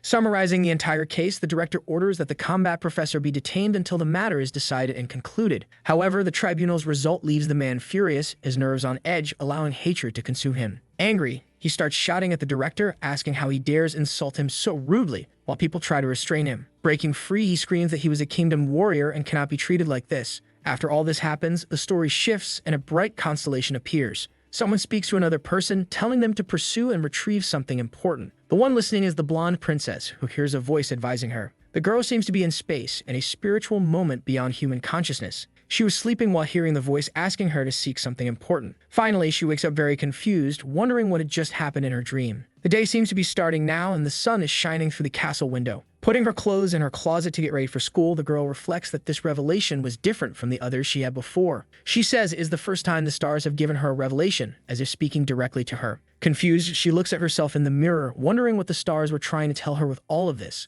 Then someone enters the room while the girl is reflecting on the meaning of the quest mentioned. The princess's butler greets her and offers to accompany her to the school. He then starts explaining what happened at the professor's tribunal, saying he was placed in temporary detention and that his classes will be conducted by Celt. Walking through the house, the girl wonders if anyone else was included in the investigation. The brown-haired boy explains that for now, the combat professor is the only suspect in the entire investigation. The princess becomes thoughtful, saying she understands but still feels something is off. As she walks, she suddenly stops, turning abruptly and startling her butler. She positions herself in front of a door and says she does not completely understand the star's revelation, but ended up there as if guided by them. Knocking on the door, the girl calls out to the assistant professor, Rania, for a conversation. Upon entering the room, the blonde says she has something she would like to discuss privately with the professor. However, as soon as she enters, she sees the room completely messy, with piles of papers scattered across the floor, feeling very confused by the disorder. Being polite, the professor tells them to feel free to step on anything on the floor. She is focused on her board of saying she is preparing her next class and asks her student to take a look to see if they understand anything. She explains that she tried to simplify it in her own way, showing the board full of ancient writings and magical runes.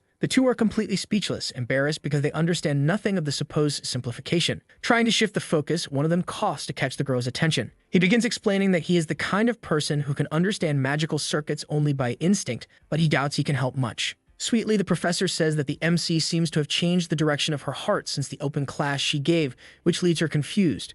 She explains that since the last class, she has been searching for books and preparing more for the next lessons. Finally understanding what her student means, the professor clarifies that the books are not hers. In fact, all the books and materials on the table belong to Professor Celt, who lent them to her. As soon as she finishes the sentence, the princess feels a sharp headache, as if glass were shattering inside her skull. It is now morning at Aplia Academy and everyone is excited for the day. In the classroom, the assistant announces that he will temporarily be responsible for teaching classes in place of the combat professor. He says that from now on, practical classes with beasts will be replaced by the study of basic combat theories. However, unlike the others, the northern warriors and a boy with purple hair do not show any enthusiasm about the news. The same happens with the emo student, who becomes bored upon learning he will have to spend an hour listening to theory instead of practicing. The assistant then begins the class, explaining the fundamentals of magical combat and writing theoretical concepts on the board. In the school corridors, two students comment that they heard the Beast Laboratory was shut down and that Celt will be taking over the classes. Meanwhile, the three students discuss the matter, and a girl asks if something is on their minds. Lark responds that he cannot get rid of the rotten smell from the battles, leaving the girl confused about what smell he is talking about. Reflecting on a better way to express it, the girl asks if he means that the matter is still unresolved. His friend confirms, and Belle says he feels the same, having been involved in different problems, all related to the cursed beasts. Perceptive, the girl deduces that manipulating so many demons at once must be impossible, even for a professor, and that someone else must be behind it. She emphasizes that it is just a hunch since there is still no concrete proof, but suddenly the blonde girl confirms that she has the same suspicion. Wanting to help with the investigation, the girl joins the three to discuss the matter. Surprising the purple-haired girl with her presence, the blonde asserts that they are still far from solving this problem. Some time passes, and it is now nighttime at Aplia Academy. The four students continue investigating and ask if the princess is sure about her suspicions. She answers that she has faith in her intuition. However, always suspicious and smart, Lesty interrupts the discussion to point out something important. She notices that the place they are entering is the assistant professor's room and emphasizes that this could be a mistake. The blonde compliments by saying that Lark has exceptional intuition and that something could indeed be hidden there. Still doubtful and sweating cold, Leslie says she does not doubt the princess's words but feels fear. The princess then touches a constellation with her finger and claims that the stars are guiding the group to this place through a form of precognition. The four position themselves in front of the door, ready to continue the investigation and uncover more about what is happening at the school. Turning the doorknob, the northern warrior says that the rotten smell is getting stronger as they approach. Upon opening the door, he adds that once they enter, all problems should resolve and become clear. As they enter the room, they notice several cages and realize that the demons were captured and placed there as prisoners. Looking at the table, they clearly see that the creatures have been domesticated by control magic. Afraid, someone suggests they leave the place, but the princess takes responsibility if anything goes wrong and asks them to investigate carefully. Looking around the room, the smartest but least attentive boy states that nothing there seems suspicious to him. The Harris in turn reflects that there must certainly be something in the place that can bring them closer to the truth. Even if the assistant professor is not the true culprit, something in that environment could incriminate someone else. Suddenly, someone enters the room by surprise, frightening everyone, especially the princess, who turns around in fear. The protagonist and her friend arrive at the room and notice the four students investigating, while the professor questions why they are there so late at night. He begins to reflect on why his students are there, considering their behavior suspicious in itself. Taking the lead, the northern hare calls the professor's attention to something. Extending his hand to the man, he says there are a few things that need to be clarified in this case. Looking at the books on the shelf, he mentions that there are some questions on his mind that require answers. Directly, he asks the professor if he was the one who released the demonic dogs into the school, leaving the man surprised by the accusation. Then suddenly, the assassin, irritated, asks his friend to explain why he is accusing him of something in the first place. He then responds that he has nothing specific, but his intuition tells him that this is exactly what happened. He adds that the assistant professor carries the same guilt, while the girls reflect on not making him even more irritated at a moment like this. The girl asks the professor why she is there at that hour, and she explains that she was just returning the books she had borrowed. Interrupting the entire discussion, someone interjects saying it is already getting late and it is better for everyone to go to sleep, asking them to check the time. To appease the situation, they suggest continuing this conversation later, but the blonde interrupts, stating that this won't be enough. Not at all. She suddenly declares that the stars agree with Lark's statements. She adds that, on behalf of her family, she is obligated to investigate his suspicion about the assistant teacher, making the protagonist nervous. In the background, the teacher clenches his fists, slightly irritated, commenting that the northern boy really stands out in this school. The boy notices the teacher's fists and remains alert to any potential strike coming his way. Trained for situations like this, he begins to pull out his axe hidden beneath his cloak to defend himself in case a sudden fight breaks out. The teacher becomes slightly nervous, saying that without a doubt he is, but he doesn't finish his sentence. Sweating coldly, he manages to finish his own sentence, stating that without a doubt he was the one who released the demonic beasts. This surprises the two fighters in the room as the teacher admits that, in fact, he was behind the entire incident at the school. Curious, the Harris asks him to explain why he would do something so terrible in such a peaceful territory. Nervous and visibly remorseful, he says he can explain everything that happened. He begins to recount that the combat instructor had some plans involving those types of beasts. He explains that the instructor was trying to find a way to create an intelligent cursed creature to be utilized. The girl widens her eyes, surprised by what she has just heard, wondering what exactly he was trying to achieve. He continues explaining that in his cell, the man had reached the limit of how many beasts he could control, but something kept him obsessed with this goal, drawing him deeper and deeper into his research. Blinded by his ambition, he started creating more and more animals to use as test subjects. That was when the incident suddenly occurred at the academy. Many students were not prepared to fight the beasts and ended up severely injured during the process. He confesses that he couldn't say this in court because things would worsen for the instructor.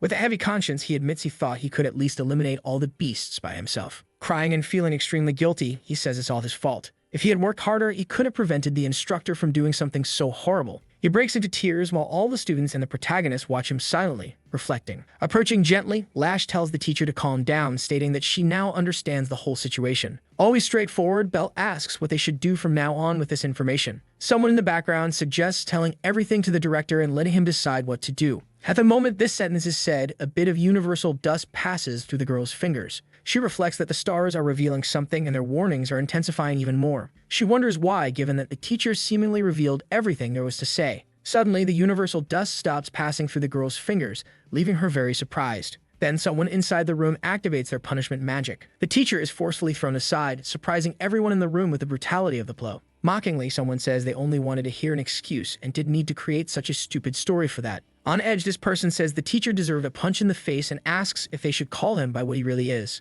and then bluntly insults him, calling him two-faced in front of everyone in the room. The two boys are very surprised to see that the man is still standing and apparently filled with hatred. Convinced by the assistant's false story, they wonder what the girl was doing and ask if the man is alright after the impact. The man starts laughing in a very malicious way as he clearly has some disgusting plan in mind. As he stands up, people are surprised by this strange reaction from the teacher, who suddenly started laughing. Emanating a red magic, he says their friend is much more intimidating than he thought and laughs a bit more. Activating the magic release, he opens all the cages holding the animals and sets them loose to attack the students. An army of dogs rushes towards the students, drawing everyone's attention and starting a battle inside the room. Laughing maliciously, he tells people to do something about the dogs or something worse will happen. Using his red magic, he claims he can calm the animals, making them as docile as pets, but he warns that if he can do this, he can also do the opposite, making them even more aggressive. He says this is slightly different from the original plan, but insists it'll still work. This irritates the teacher with his attitude. Confident, he reveals his plan, saying he has enough beasts to destroy this cursed academy once and for all. But completely unintimidated, the protagonist asks if he really thinks they'll allow it to happen without fighting back. Then stepping forward, she draws the attention of the two girls in the room, clearly with a plan in mind. She also calls the assassin, who is already preparing his blood magic for a tough battle. The same goes for the white-haired boy, who draws out his sharp axe ready to fight. Preparing herself for battle, she tells her students to chase after the animals as she has something else to handle at the moment. The man then starts saying he's heard a lot about the teacher and that many claim she's quite powerful,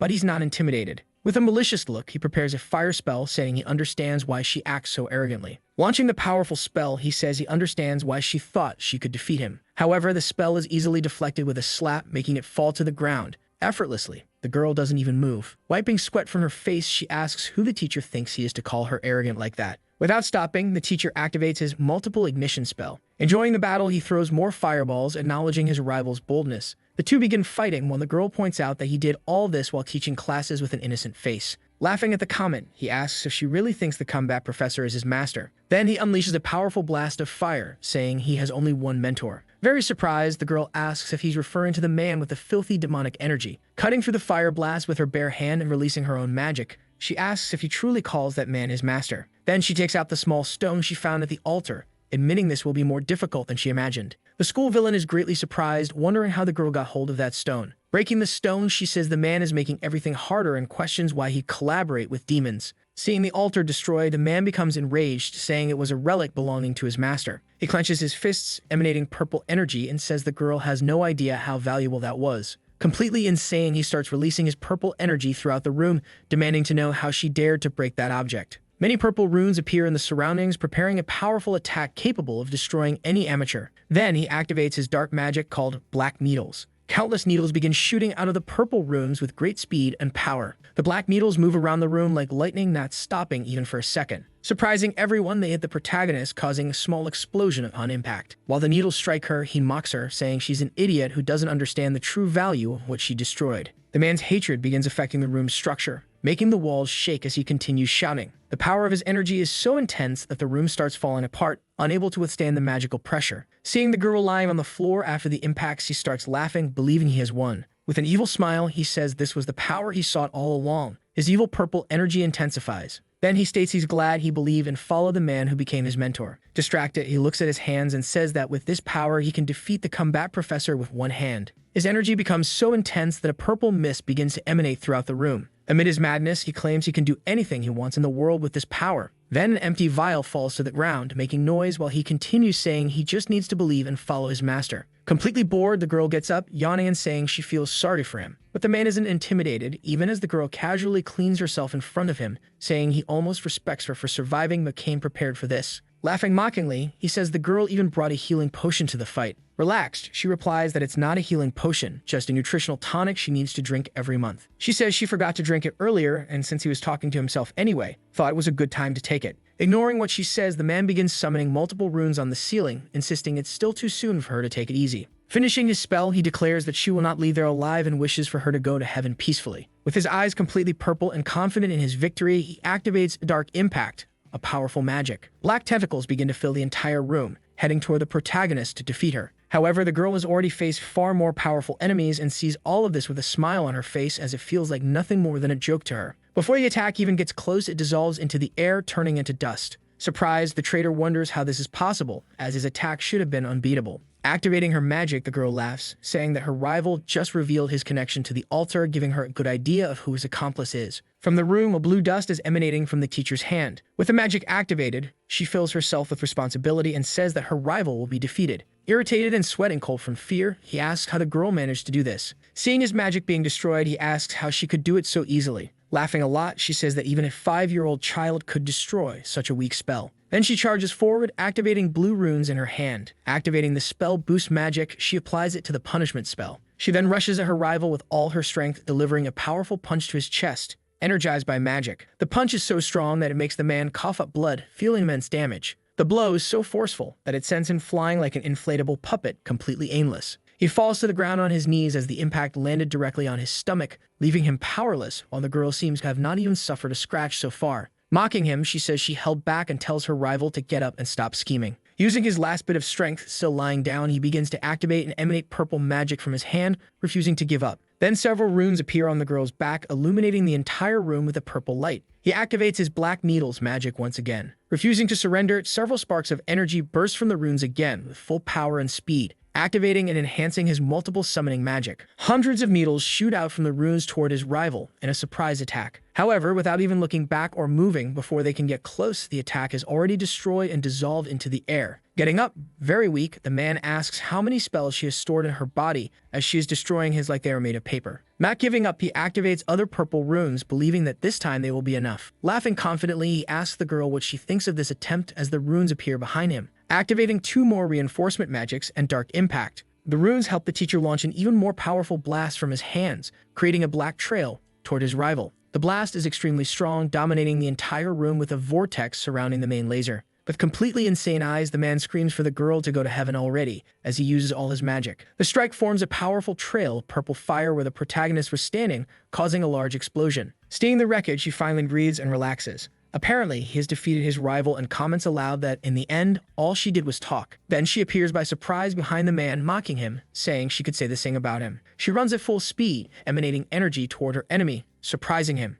Activating the spell boosts magic to cause even greater damage. She then pushes the enemy's face with all of her speed and strength, activating the magic boost to defeat him. The girl's hand finally touches her enemy's face and begins to emanate purple energy, activating the powerful smash magic. Having reached high speed, she slams the teacher's head against the wall. Combined with the smash ability, impact causes tremendous damage, leaving him completely weakened. She says that traitors must be treated like this and need to suffer a little. Very angry at the actions of her former friend, she yells at him, saying that he went against morals and ethical principles. Slamming his head even harder against the wall, she says that he was boasting about his power. The result of the battle is a completely destroyed room with paintings on the floor and fallen tables. Leaving the man collapsed on the ground after being defeated, she says that even a girl like her can crush his skull. Wiping her hand on her clothes, she states that he isn't weak because he's human. He's just weak. At the school, some time passes, and we see people shouting for everyone to hurry. In the corridors, the butler and several soldiers run, trying to help the students and find the princess. Appearing suddenly in front of the soldiers, the girl says that there is still some compassion left in the academy. The butler then apologizes, explaining that there is an unusual number of beastly demons on school grounds. But upon looking at Professor Selt, who is being held by the head, he wonders what exactly happened. The man's blood is black, clear evidence that he sold his soul to demons and betrayed everyone at the school. However, the girl states that it would have been impossible to notice the difference if he hadn't used his demonic energy in battle. At the moment he confirmed the use of demonic energy, the girl was forced to defeat him. She adds that the traitor will soon wake up and regain consciousness, so she asks them to interrogate him as soon as he opens his eyes. The butler, curious, asks if he is still alive, and the girl replies that yes, he is just unconscious. Throwing the defeated man's body on the ground, she jokes, saying he is perfectly fine and alive. The soldiers bow to her, thanking her for her collaboration and all her efforts in fighting the villain. As she leaves, the girl says she has an urgent matter to resolve and will have to go, but she wishes the soldiers good luck in handling the situation. Time passes, and apparently the protagonist heads to the forest surrounding the school. Tired from the long battle against the beasts, the blonde girl comments that this seems to be the last cursed creature. Holding the carcass of a beast in his hands, Lark congratulates his friends, saying he believes everything is over now. Seeing that his friend is very tired, he suggests that she leave first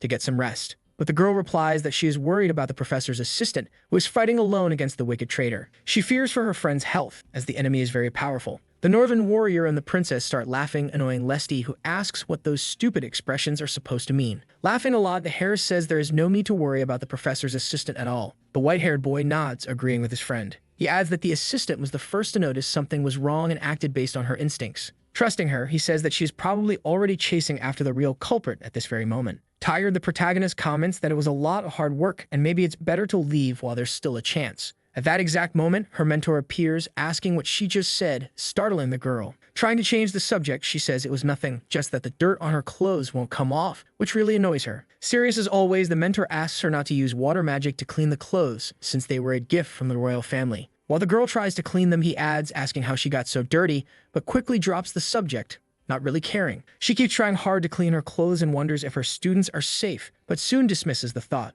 Putting even more strength into scrubbing, she tells herself that if she keeps teaching them, everything will work out in the end. However, pressing too hard, she realizes she tore the clothes in half. This makes the mentor very angry, as he had warned her to be careful. Inside the school, someone comments that they would never have imagined the teaching assistant could be such a dangerous traitor. One of the girls asks if they are really saying he framed the combat professor, and they believe so. Two adults converse, questioning how it's possible for there to be a traitor at the school. It's unacceptable and measures will need to be taken. Then, the story shifts to the professor's office. Since all this started, the man has had no peace. Some students arrive, informing him that the 5th dormitory has finally been repaired. They add that the traitor woke up that morning and an interrogation has been scheduled for the afternoon. Apparently, the man in charge of the interrogation is Professor Harvell. This greatly reassures the old professor, who believes the case is in good hands, and then he asks about the classes. Promptly, one of the boys answers that the combat and elemental magic classes have resumed. Of course they have resumed, but without the beasts, making the lessons much more theoretical and less dangerous. They'd also state that, at that very moment, the teaching assistant, Rania, is conducting a class. They even asked if she wanted to suspend classes that day due to the exhausting incident. However, Rania replied that it wasn't a big enough reason to cancel classes and continue teaching as normal. Inside the room, the girl materializes runes in the air, teaching her students how to attack. She says that the best method is direct practice. Finishing the explanation, she mentions 3 important spells for any battle. The students are satisfied with the lesson, as the teacher is finally specifying and simplifying concepts so that everyone can understand. Materializing a rune above them, Rania asks a student what spell that is. The boy, nervous, answers that it is an advanced attack spell with a single focus. The answer is correct, as it is a spell commonly used in magic circuits. She explains that most sorcerers memorize these spells and use them without knowing how or why they were created. Then she shows the students that this circuit is a daily matter, one that doesn't require much effort to perform. Materializing runes around the divine scale, she states that memorizing spells is indeed efficient. However, understanding the meaning behind everything takes a mage to a much higher level. Finally, all the students pay close attention to the class and absorb the knowledge, as the teaching is now fluid and clear. Quite tired, the girl comments that she feels like she's going crazy, as she is still not used to teaching. She coughs, regaining her concentration to avoid interrupting the flow of the class. She adds that they can use the previous day's incident as a good example of what they are learning. Rania mentions that the academy faced some problems recently, but thanks to the students, the situation was quickly resolved. While she explains, her students and friends pay full attention to every word. She emphasizes that understanding the magic circuit is essential to using it correctly. She adds that showing discernment and not getting too attached to daily routines is fundamental to solving complicated problems. Speaking quietly to herself, she tries to calm down, saying that she is worrying for no reason and that everything is fine. Excited, she finally tells the whole class that all they need to do is try. The 3 students react in different ways, but all listen carefully to her words. However, the girl with purple hair is happy with this statement, blushing slightly. Walking through the corridors, Rania reflects that the last lesson wasn't as bad as she had imagined. Humming to herself, she comments that she wouldn't call this life relaxing. In fact, it's quite the opposite, as she is always involved in battles and strange events. Even so, she feels relief that she hasn't been fired, but suddenly she notices suspicious people walking around the school grounds. The men carry swords with a peculiar symbol and hold red flags bearing the same emblem, catching her attention. There seem to be dozens of them, and the girl recognizes the symbol stamped on their clothes and weapons. Observing them from a distance as they calmly walk away, Rania begins to ponder what is happening. Then she remembers that this emblem belongs to the royal hunting dogs, also simply known as the hunting dogs. A tangle of thoughts invades her mind as she tries to understand the situation inside the school. However, tired of solving problems, she decides to ignore it all, telling herself that it's not her problem and heads toward the school cafe. The atmosphere changes drastically as the story shifts to the academy's underground prison, where the traitor is being held. There, Harvel, accompanied by a soldier, goes to meet the teacher to begin the interrogation. The man is imprisoned in a cell, awaiting the moment he will be interrogated. Tied to a wooden chair behind the bars, the soldier orders him to wake up. The traitor is completely weak, his eyes white, too exhausted to speak. Out of control, he begins thrashing in the chair, screaming that the prophet will punish them for what they have done. With reddened and purple eyes, he keeps repeating the same phrase about the prophet, shouting. In the midst of the shadows, completely hidden, someone is manipulating the man, forcing him to repeat the words. Cleverly, the royal butler orders the guard to step back as he suspects something. He is surprised to realize that Selt is much more mentally broken than he had expected. While watching the traitor drooling and acting irrationally, he concludes that the man is under a powerful mental control. Alarmed, the guard asks if the man is still alive, but Harvel confirms he is and orders him to be taken to the church. Walking through the corridors of the underground prison, the butler begins to reflect on who this prophet might be. Wielding his sword, he states that he has only 2 clues about the prophet's identity. His first guess is that the prophet is inside the academy. The second is that he is a powerful figure who makes demonic contracts. However, regardless of who he is, knowing the extent of his powers, Harvel admits he cannot face him alone. Suddenly, something unexpected happens, leaving the butler completely stunned. Frightened, he sees men appearing ahead of him. They arrive much earlier than expected. Then he spots a masked man surrounded by several soldiers dressed in red. The name of this intimidating man is Lord Cult, an apparently powerful figure within the kingdom. 7 years earlier at the Chaldea Palace, we see the princess desperately fleeing along with Harvel from beasts. Crying, the girl asks her friend why Garik would do this to them. Running without stopping for even a second, the butler tells the princess not to look back as the wolves close in. Looking back, the man, completely distraught, says that Garik is no longer the man they once knew and that he has now become nothing but a filthy traitor. In fact, the man was once a warrior of the imperial court. Meanwhile, the 2 of them run in fear. Then the bald man says that he only needs the girl and her alone, his words incredibly intimidating. With a completely changed appearance, he says that the prophet promised him an immortal army in exchange for the little girl. Standing in front of the princess, the butler tells her not to listen to those words and begs her to run as fast as she can. In tears, the girl runs with all of her strength, trying to escape the battle. While running at high speed, she cries out for help, hoping anyone nearby might hear her. As she rushes through the palace corridors, a great explosion happens behind her, sending debris flying everywhere. With tears streaming down her face, she turns around to see what's happening, fearing she could die at any moment. Then, approaching slowly and confidently, someone comments that there was a lot of smoke and asks if the princess is alright. The savior is the protagonist, still young, saying he came to rescue her. We return to the present, where the girl dreams of Lord Rainiel, who saved her in the past. She remembers the time when a man appeared out of nowhere and defeated the traitor with a single blow. The enemy's body collapsed to the ground, and then the mysterious savior vanished just like that. Now lying in bed hugging a pillow, she thinks about that memory from her life. Looking out the sunny window, she wonders where Lord Rainiel is and what he might be doing at this very moment. We then see the protagonist at a cafe, coughing heavily and making a mess. She reflects, thinking she heard the princess's voice in her head, suddenly panicking. Deep in thought, she realizes she needs to tell the princess that she tore the gift she received while washing clothes the day before. However, she struggles with herself, not wanting to confess but feeling she must, since it's the right thing to do. Time passes and the sun is already setting over the school grounds. We see the warrior walking alongside the butler, who asks why not interrogate someone directly. Serious and inquisitive, Colt responds that there is something more urgent in this situation. He says he needs to figure out what is really going on. Looking over the school grounds, Colt notices there's still a considerable amount of demonic energy lingering in the area. The boy beside him is quite startled and asks if he's sure about that. Highly skilled, Colt replies that the energy is faint and that it takes a lot of experience to detect it,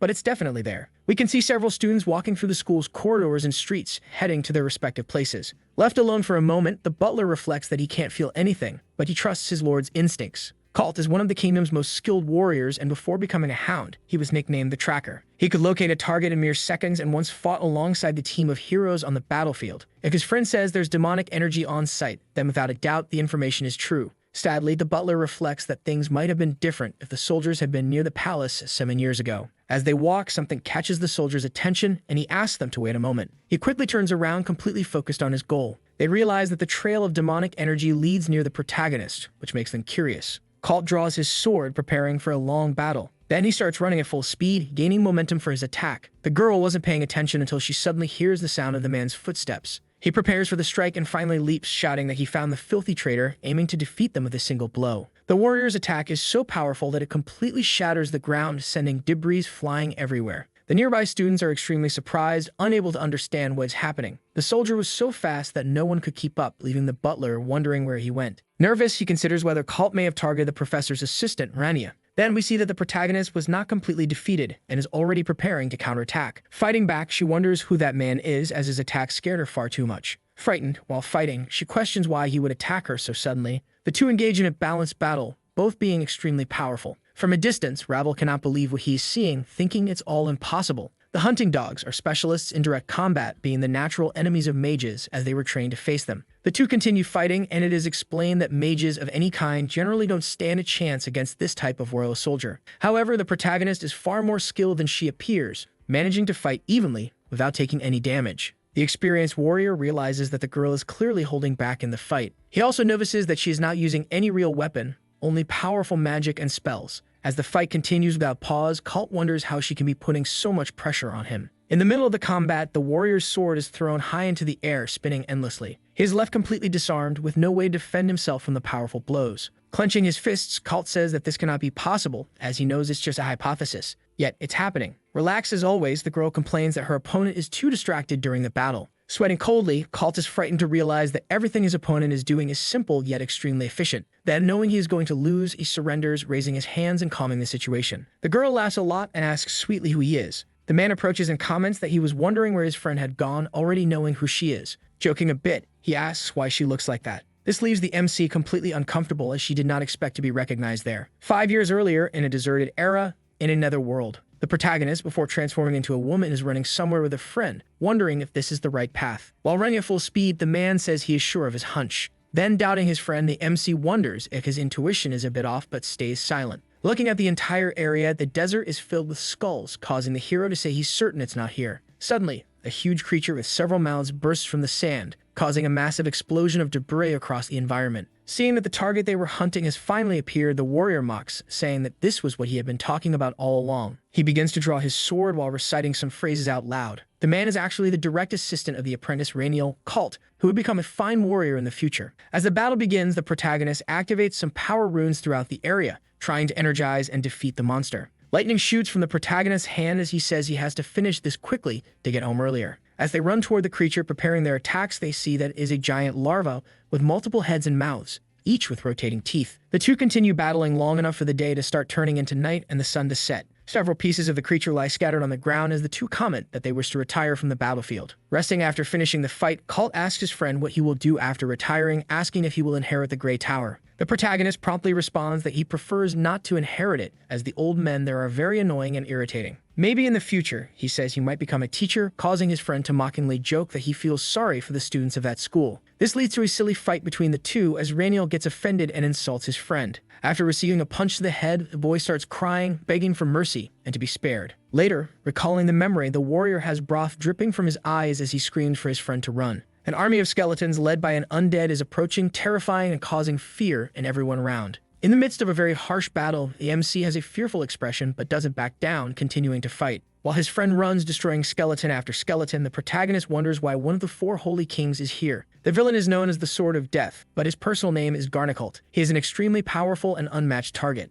Some time passes, and we see the warrior being healed by a girl, while Rainiel asks his friend if he's really sure he's going to retire. The doctor promptly explains that the boy needs to retire because his body is filled with demonic energy. Sitting after being healed, the boy apologizes for being so inadequate and says he cannot fight with his body in this condition. However, congratulating his friend, he says that to make up for it, he managed to hold a very demonic sword and still survive, something that had never happened before. He then pulls out a letter of recommendation for the commander warrior of the royal army from his clothes, leaving the boy completely speechless and sweating cold as he reads the letter, realizing it is a huge life opportunity. Placing his hand on his friend's shoulder, he congratulates him again, saying he did well in the fight and will do even better in the future. The boy listens to all this and thanks him, saying he feels eternal gratitude toward his friend. Then he starts crying a lot, remembering the memories and realizing that everything will change from now on. When the nurse tells him not to make his father cry, the two boys start arguing for a while. Then in the present, the two are talking and Cult says he remembers wanting to become a teacher. But looking at the new appearance of the Ash Mage, he gets confused and says he didn't expect it. He completes the sentence by saying he didn't expect the girl to become a teaching assistant.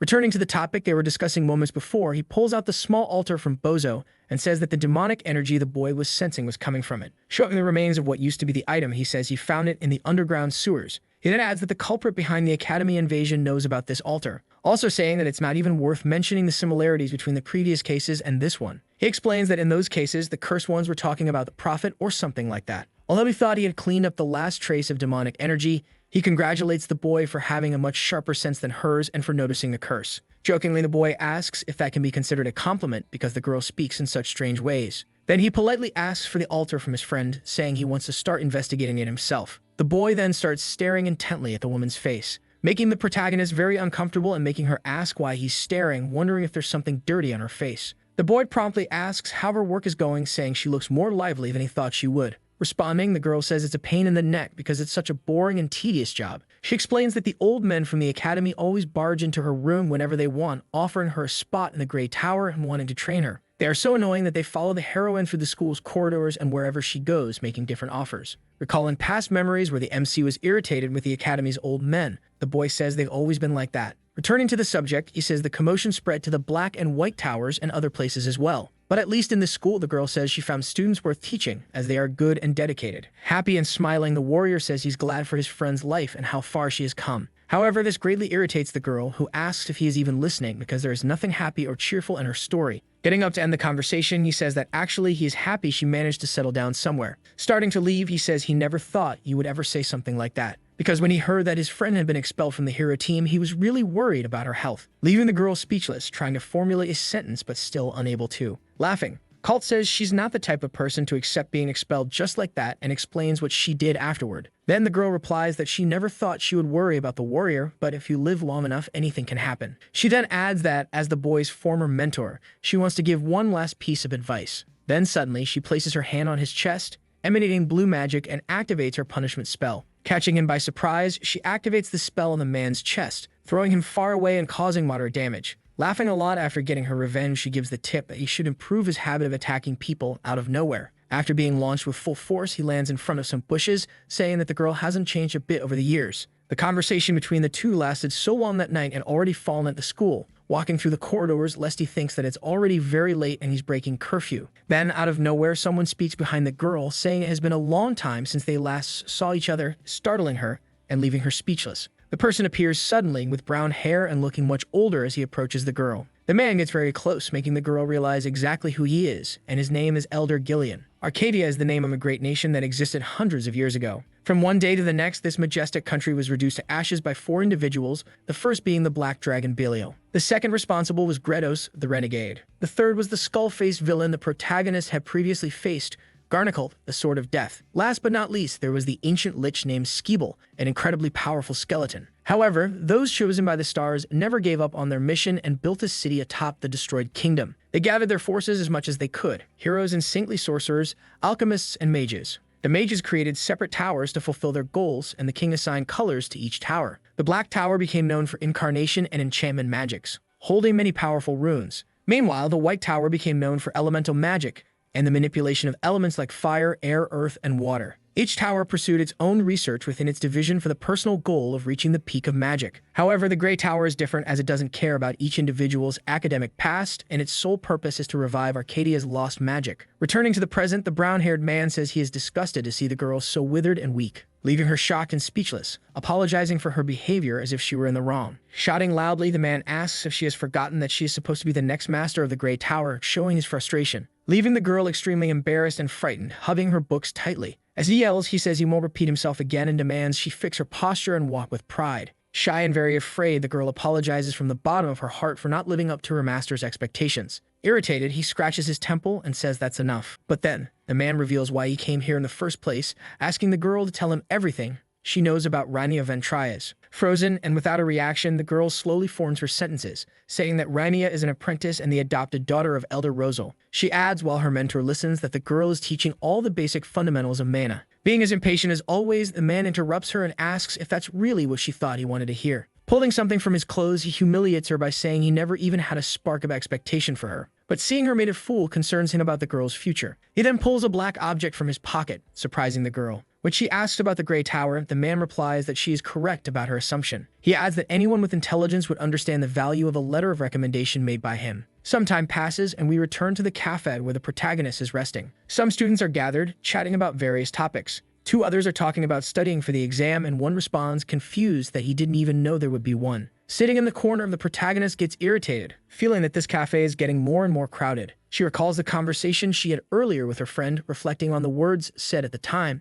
While she gets lost in her world, reflecting on what her friend said, we can see students talking in the background. Observing the waitress in front of her, she thinks she needs to find a new quiet place for herself, as this place is too noisy. Then something happens inside the cafe, and several students start leaving, making the girl wonder why everyone is leaving so suddenly. Something then catches the MC's attention, making her wonder what exactly it is, very confused. Realizing she is now alone inside the place, she becomes very irritated, wondering exactly what is going on. Then someone suddenly appears, sitting at her table, saying he wanted them to have a private conversation. The man is the mage who was earlier talking to Lesty, and he sits down, saying it's a pleasure to meet the protagonist. With a very sweet smile, he introduces himself to the girl, trying to start a conversation. Annoyed by this, she realizes what's happening, saying that she was sitting here thinking about what was going on, and it was this all along. Reflecting that the elders must be eager to send Gillian, the mage dispatched is the second most authoritative person in the tower. Continuing to speak, the man says he understands the girl is busy, so he will get straight to the point. He then begins to pull a letter from his pocket. Placing the black letter on the table, he says he came here to deliver it.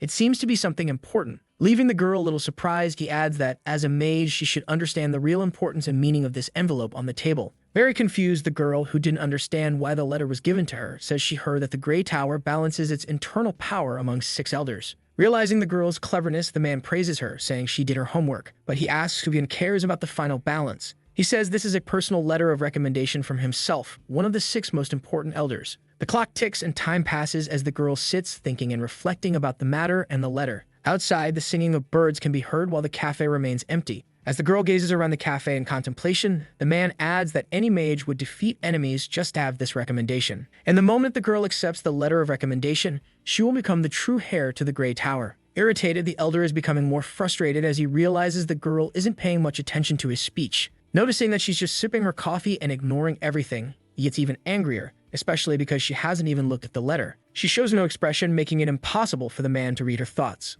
On edge and irritated, he says that he's not exactly impressed by how much time she's making him wait for a decision. Then, with an authoritative look, she stares at the elder and says she's sure he knows what to do, and then falls silent. Pouring the rest of her coffee onto the envelope, she shows she has absolutely no interest in the offer, leaving the brown-haired man completely shocked by the girl's sudden attitude without words. Having spilled coffee on the important letter of recommendation, he asks out loud what she thinks she's doing, unable to understand. Showing her claws, she stands up, very angry, shouting at the protagonist, asking who she thinks she is. Mockingly, she says here is the answer they wanted so badly, letting go of the cup. Then we see a poetic image of the coffee cups over the envelope, symbolizing the ill intent of the elders. Finally, she laughs heartily with a smile on her face, which now clearly shows what her answer is. Seeing all this leaves the man extremely irritated, nerves on edge, about to act impulsively out of frustration. Then he acts, pointing to the mess the girl made and asking once more if that is really her final answer. Laughing and being as mocking as ever, the girl asks what would happen if it really were her final answer. Irritated, the man says he heard she had talent but didn't know she lacked respect in her attitude, adding that he has served the Grey Tower longer than any other elder, and says he will show her a taste of what he is capable of. Activating a magic called Mana Realm, a blue-screen energy starts emanating throughout the cafe. Being only a glimpse of his full potential, you see the entire cafe shaking and trembling, cups breaking. The power is strong enough to shake even the chandeliers, making this situation worsen quickly. Emanating runes from his hand, he looks at the girl with an authoritative face, asking what she thinks of all this. Trying to convince and force the girl to accept, he says he will give her another chance and asks her to accept the letter. Growing increasingly irritated, the girl calls her rival stubborn and says she has already rejected the invitation. Then, without hesitation, she gets up, walking toward the man without showing the slightest fear of the activated magic. She snaps her fingers, triggering a powerful counterattack strong enough to clash directly with the magic. The counter magic is powerful enough to deactivate all the runes that were emanating throughout the room. She then continues speaking, saying that the elder recruits people to make the Grey Tower bigger in order to outshine the other towers unfairly. She adds that if that's what the man wants, then he has indeed succeeded. Then, activating her own Mana Realm magic with her own powers, the girl begins to emanate powerful blue runes, leaving her rival completely speechless, wondering how she managed to copy his spell so easily. Then, mockingly, the girl finishes her rival's sentence by talking about herself, saying that she truly has the talent suited for the position she holds. Annoyed, she says that she is very powerful, and that is why an elder from the Grey Tower cannot let such extraordinary ability slip through his fingers. Then, seeing her opponent lying on the ground, she asks if he cannot see that he is so blinded by authority that he can no longer perceive reality. Humiliating him a little, she says that this is not something very admirable for an elder. She walks away, leaving her opponent fallen on the ground and the cafe completely destroyed with broken glass after the use of magic. Then we return to the room of the girl with purple hair, and she's apparently studying, very focused, saying that she must experience things herself. Worried about her lady, the little fairy tries to get her attention. She says that her friend will destroy her body if she continues studying at this pace without stopping. Trying to pull the girl by the collar of her shirt, but without strength, she says that the girl needs to sleep a little to restore her mind. Focused on her goals, she insists that she must put in more effort and accomplish what she needs to achieve. We can see that the girl is so absorbed in her objectives that liquid is dripping from her fingers, spreading over the book she is writing in. In her mind, various intrusive thoughts constantly pass by, voices of people acclaiming her, but also saying that they cannot trust her. The negative energy the girl holds within herself is so strong that it is almost visible from afar, tangible in the room. The energy begins to consume the girl, climbing up her legs, corrupting her. Time passes, and it is a new day at Aplia Academy. Gathered in front of the news board, many students realize that they have finally announced the new exam. Looking at the board full of runes and various notices, some student wonders if this is really the exam they were talking about. Approaching the exam announcement board, the protagonist says that now she will pose a question that her students can actually solve. In the background, among other students, we see the disciples discussing what the teacher is doing now. With several papers from the announcements in her hands, the girl mentally insults her friends in a humorous way. Then she notices that the purple-haired girl is dragging herself around, looking rather odd and unwell. She approaches the girl and asks if she has been feeling sick lately. Adding a more accurate analysis, she says that the girl looks bad, very pale. Then we see the point of view of the purple-haired girl, full of intrusive thoughts as if everyone were staring at and judging her. All these memories and intrusive thoughts start to disturb the girl even more, and she closes her eyes, trying to forget, but fails. Extremely disturbed, she starts running very fast while the protagonist shouts, trying to call her back. Suddenly, the warrior appears, startling the MC, while he wonders if this is actually the exam her friend was announcing for the students.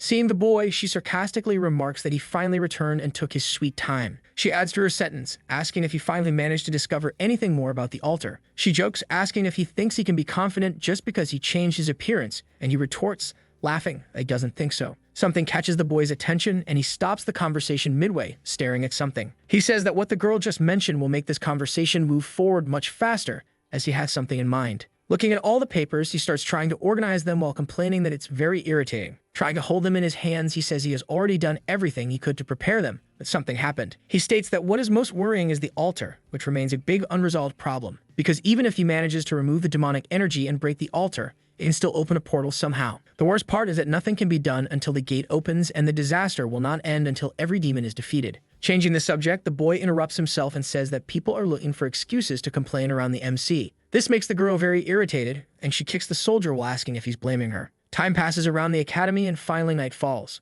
We also see that the royal city called Chaudelia has some adventurers around. Among the adventurers, 2 people stand out as they seem to be part of the hero's team. It is then revealed that the 3 hidden figures were indeed the team, and their leader is asking if it's true that all of this is related to the altar. One of the soldiers promptly says that apparently a portal was opened inside the capital. Continuing the conversation, questioning further, the boy asks if anyone has responded, and the soldier says that, so far, only their team has. Then he asks the real question he wanted to know, if the Ash Mage will participate in this. Walking through the empty corridors of the capital, the warrior says he doesn't think the mage is in the capital. Drawing his sword from its sheath, Kyle says that something about this doesn't seem right, surprising the team's companion, who wonders what exactly they mean by that statement. Golden beams of light begin to pass around the team leader as he places his hand near his sword. The man seems to be losing his mind, saying that the stars are giving him magical precognition. He adds that the stars are constantly connecting. We then see that he is being guided toward the encounter with the protagonist, apparently hunting him down. Inside the principal's office, some assistants comment that the team of heroes was dismissed yesterday. Answering a question about the assistant teachers, one of the boys says that they are reinforcing the city's barrier. The principal then states that they must make sure everyone is doing their job. One of the assistants responds that everything will be finished by noon. Trying to be helpful and recognize, the other assistants ask if there's anything else they can assist with. But with all tasks assigned, the principal answers that for now, that's it. According to the hounds, there is no other way to prevent the altar from opening. He adds that it's hard to believe something like this was wandering around inside the academy. Even if they can't stop the altar from opening, they must do their best to minimize the damage. He turns to the assistants and affirms that this is their role as instructors, and as the head of the academy, it is his duty to protect all the students at any cost. Meanwhile, inside the classroom, the students are trying to complete the exam and are clearly disturbed by how difficult the questions are. One of the students, tense and frustrated, complains that this test is insanely difficult. We can hear whispered conversations among them, saying they should have guessed it would be like this since the teacher always prepares complicated lessons. The emo student asks his friend how he's doing on the test. The other responds nervously, sweating bullets. We see that both of their papers are completely blank and they have no idea how to proceed. Looking at the bizarre parts of the test, one of them comments that he can't even tell black from white anymore. Then something catches the northern warrior's attention and he turns all of his focus to a scene. He sees his purple-haired friend working on the exam and asks if she managed to answer the question correctly. But then he notices something different about her. His friend asks him to stop staring, saying she's probably just exhausted. The White Tower disciple watches and says he has a very bad feeling as the girl walks away. Trying to dismiss these worries, the assassin tells his friend to just finish the test already and stop complaining. This irritates the boy, who starts an argument, saying they shouldn't underestimate his instincts. Purple energy begins to spread throughout the place where the girl walks, dense and unsettling. This negative energy lingers in the air, even remaining near other students. We see that the girl is extremely focused on her objectives, while the small fairy accompanying her begs for something without getting a response. Night starts to fall over the academy. The atmosphere grows tense. Inside a room, people complain that nothing is progressing. A tired man comments that he's done for today and will stop. Another counters, asking what's the point of presenting this problem to the students if even they can't solve it with help. The frustrated students end up giving up on the exam, which was ridiculously difficult, and begin leaving the room. Meanwhile, a librarian is sorting books, grumbling that all of this is too much work. But something catches his attention. He turns around to check what's happening. On the roof, the two friends are making all the noise the librarian heard. Sad, the girl complains that she spent so much time preparing the exam for the students,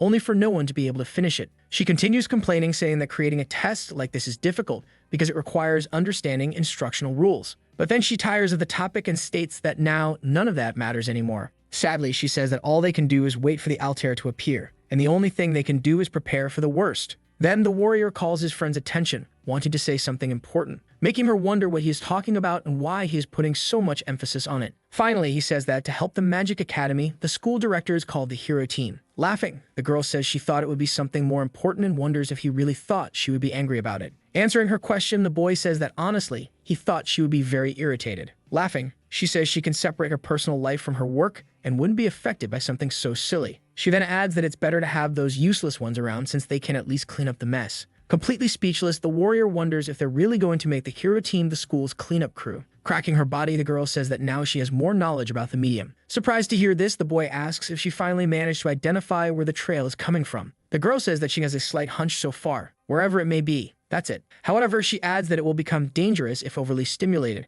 and they must be very careful dealing with it. She explains that if they act incorrectly, they could end up ruining everything and accidentally create new 4 holy kings. Afraid and sweating cold, the boy asks if failure is really so dangerous that all of this could actually happen. The MC then says that in terms of talent, the opponent who controls the altar is much more talented and powerful. We then see the pink-haired girl focused on her objectives, while stardust flows near her body. The MC adds that the old men of the Grey Tower are too blind to truly see the girl's qualities. The scene then shifts to a private room. We see Lesty entering the room with her books in hand, while the mischievous boy says there's something on the table. Approaching the letter, the little fairy is surprised by what is written. Curious, the girl grabs the envelope, wondering who left it here in the first place. Inside the letter is the exam from earlier, with its runes confusing the girl. As soon as she glances at the runes, the girl immediately recognizes what kind of circuits they are without much difficulty. Stardust flows throughout the place, while we see that the circuit is designed to protect someone. A whole new level of defense, a counterattack. Impressed by the quality of the paper circuits, she says this is a perfect rune and that not a single part is wasted. Then she asks out loud if she will have to keep carrying this around wherever she goes. Underneath the table, negative energy begins to manifest once more, making a slight noise. Finally, the villain appears, his purple eyes emanating magic, looking extremely malevolent. This terrifies the little fairy, who notices him immediately. Without mercy, he grabs the fairy with his skeletal hands and lunges forward. With the fairy in his grasp, he takes her back to where she belongs, greatly frightening the purple-haired girl. Some time passes, and we see that the heiress of the Grey Tower is completely entangled in webs, pale and weak. The girl is losing her strength, unable to stand, and is almost crossing over to the afterlife, departing for another plane. But phrases in her mind keep her awake, questioning what she is doing and urging her to go somewhere else. Then she recalls happy memories where her fairy praised her while playing the friends, very joyful. Her friends were also happy, laughing, and very excited about the magic they had discovered. Then an elder places his hand on the little girl's head, congratulating her and calling her clever. We see that it was an old man who approached the girl, asking what the fairy's name is. Very happy and excited, the little mage says that according to the books, the fox's name is Spirit of the Wind. However, more experienced in the matter, the elder says that the fox would feel lonely if called that and that it would be better to call her Sylvie. Then, kneeling down, the man asks the girl if she wants to study magic and become his apprentice. He praises her greatly, saying she has talent,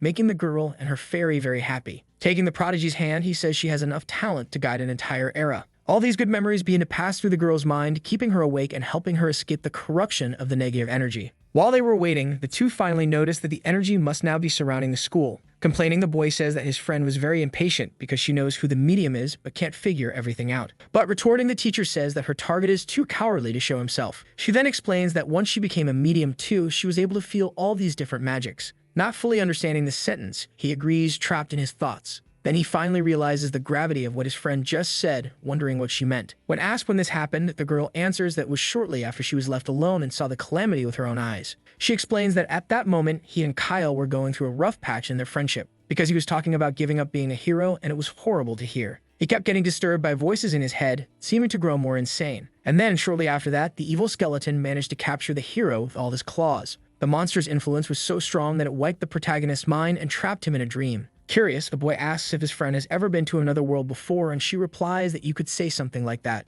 because it's the kind of thing you need to experience yourself to fully understand how it feels. For Skipple can pinpoint exactly where the altar will open and take the medium's consciousness to another world. And while all that is happening, he possesses the body of the intermediary, releasing various demons at the site of the explosion. Thus, by controlling the medium, he infiltrates, but his purple eyes are still visible. They then want to know more about this story. The warrior asks what could be seen inside the other world. But then, upon hearing his friend's question, the girl falls completely silent, remembering what she went through inside that world. Telling him to guess, she recalls memories of a green field. The dream where the boy was trapped for a long time was a happy memory, where he was running near a village in his childhood. The dream he was imprisoned and had everything he had ever wished for, a perfect world to live in. The boy was with his family, happy and smiling. But then she explains that, in the end, although it was wonderful, his true wish could not be granted inside a dream, and that was the end of the story, which makes the boy even more curious to know what kind of wish could not be fulfilled even inside a dream. But then the girl retorts, telling him to wipe that ugly look off his face. Then, approaching the edge of the balcony, she says that of course there are 1 or 2 wishes still to be achieved. But what he wants to achieve cannot be found in memories, and that's why he broke free. And the hope is that maybe the purple-haired girl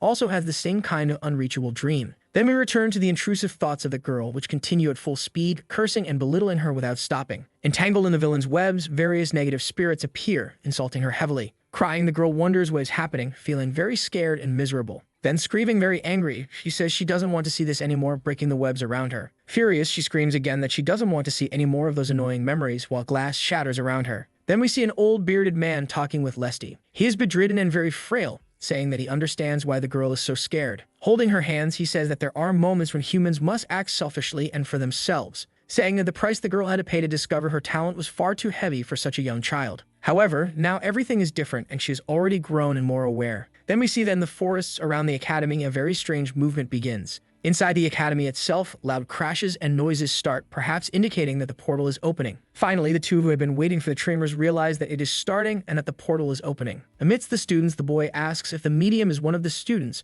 would it be possible for them to survive? Putting on his glove, preparing for the battle ahead, he says that without a doubt, his students will endure. He then adds that the girl survived 3 years inside the Grey Tower, so her mind is very strong. Because mages are arrogant beings by nature and are mentally unstable in one way or another. Even the elder had said that sorcerers do not waste time thinking about the past. Crying heavily, the purple-haired girl tries to free herself from the curse and the prison while reciting the elder's words. Then she finally realizes she has lost her fairy Sylvie, letting out a loud cry of sorrow as she bursts into tears. Suddenly, a portal appears behind the webs, and something begins to emerge from it. Passing through the webs, the girl screams for her master once more, indicating that she managed to break free from the villain's binds. Still in her friend's embrace, the girl feels a ray of hope that she might escape the negative energy of her intrusive thoughts. However, in a very frightening scene, we see the skeleton stepping out from the shadows. Spreading his influence throughout the room, he appears before the girl, insulting her as insolent and says he will send her where she belongs. Irritated, the skeleton approaches the girl, wondering how she managed to wake up from his dream.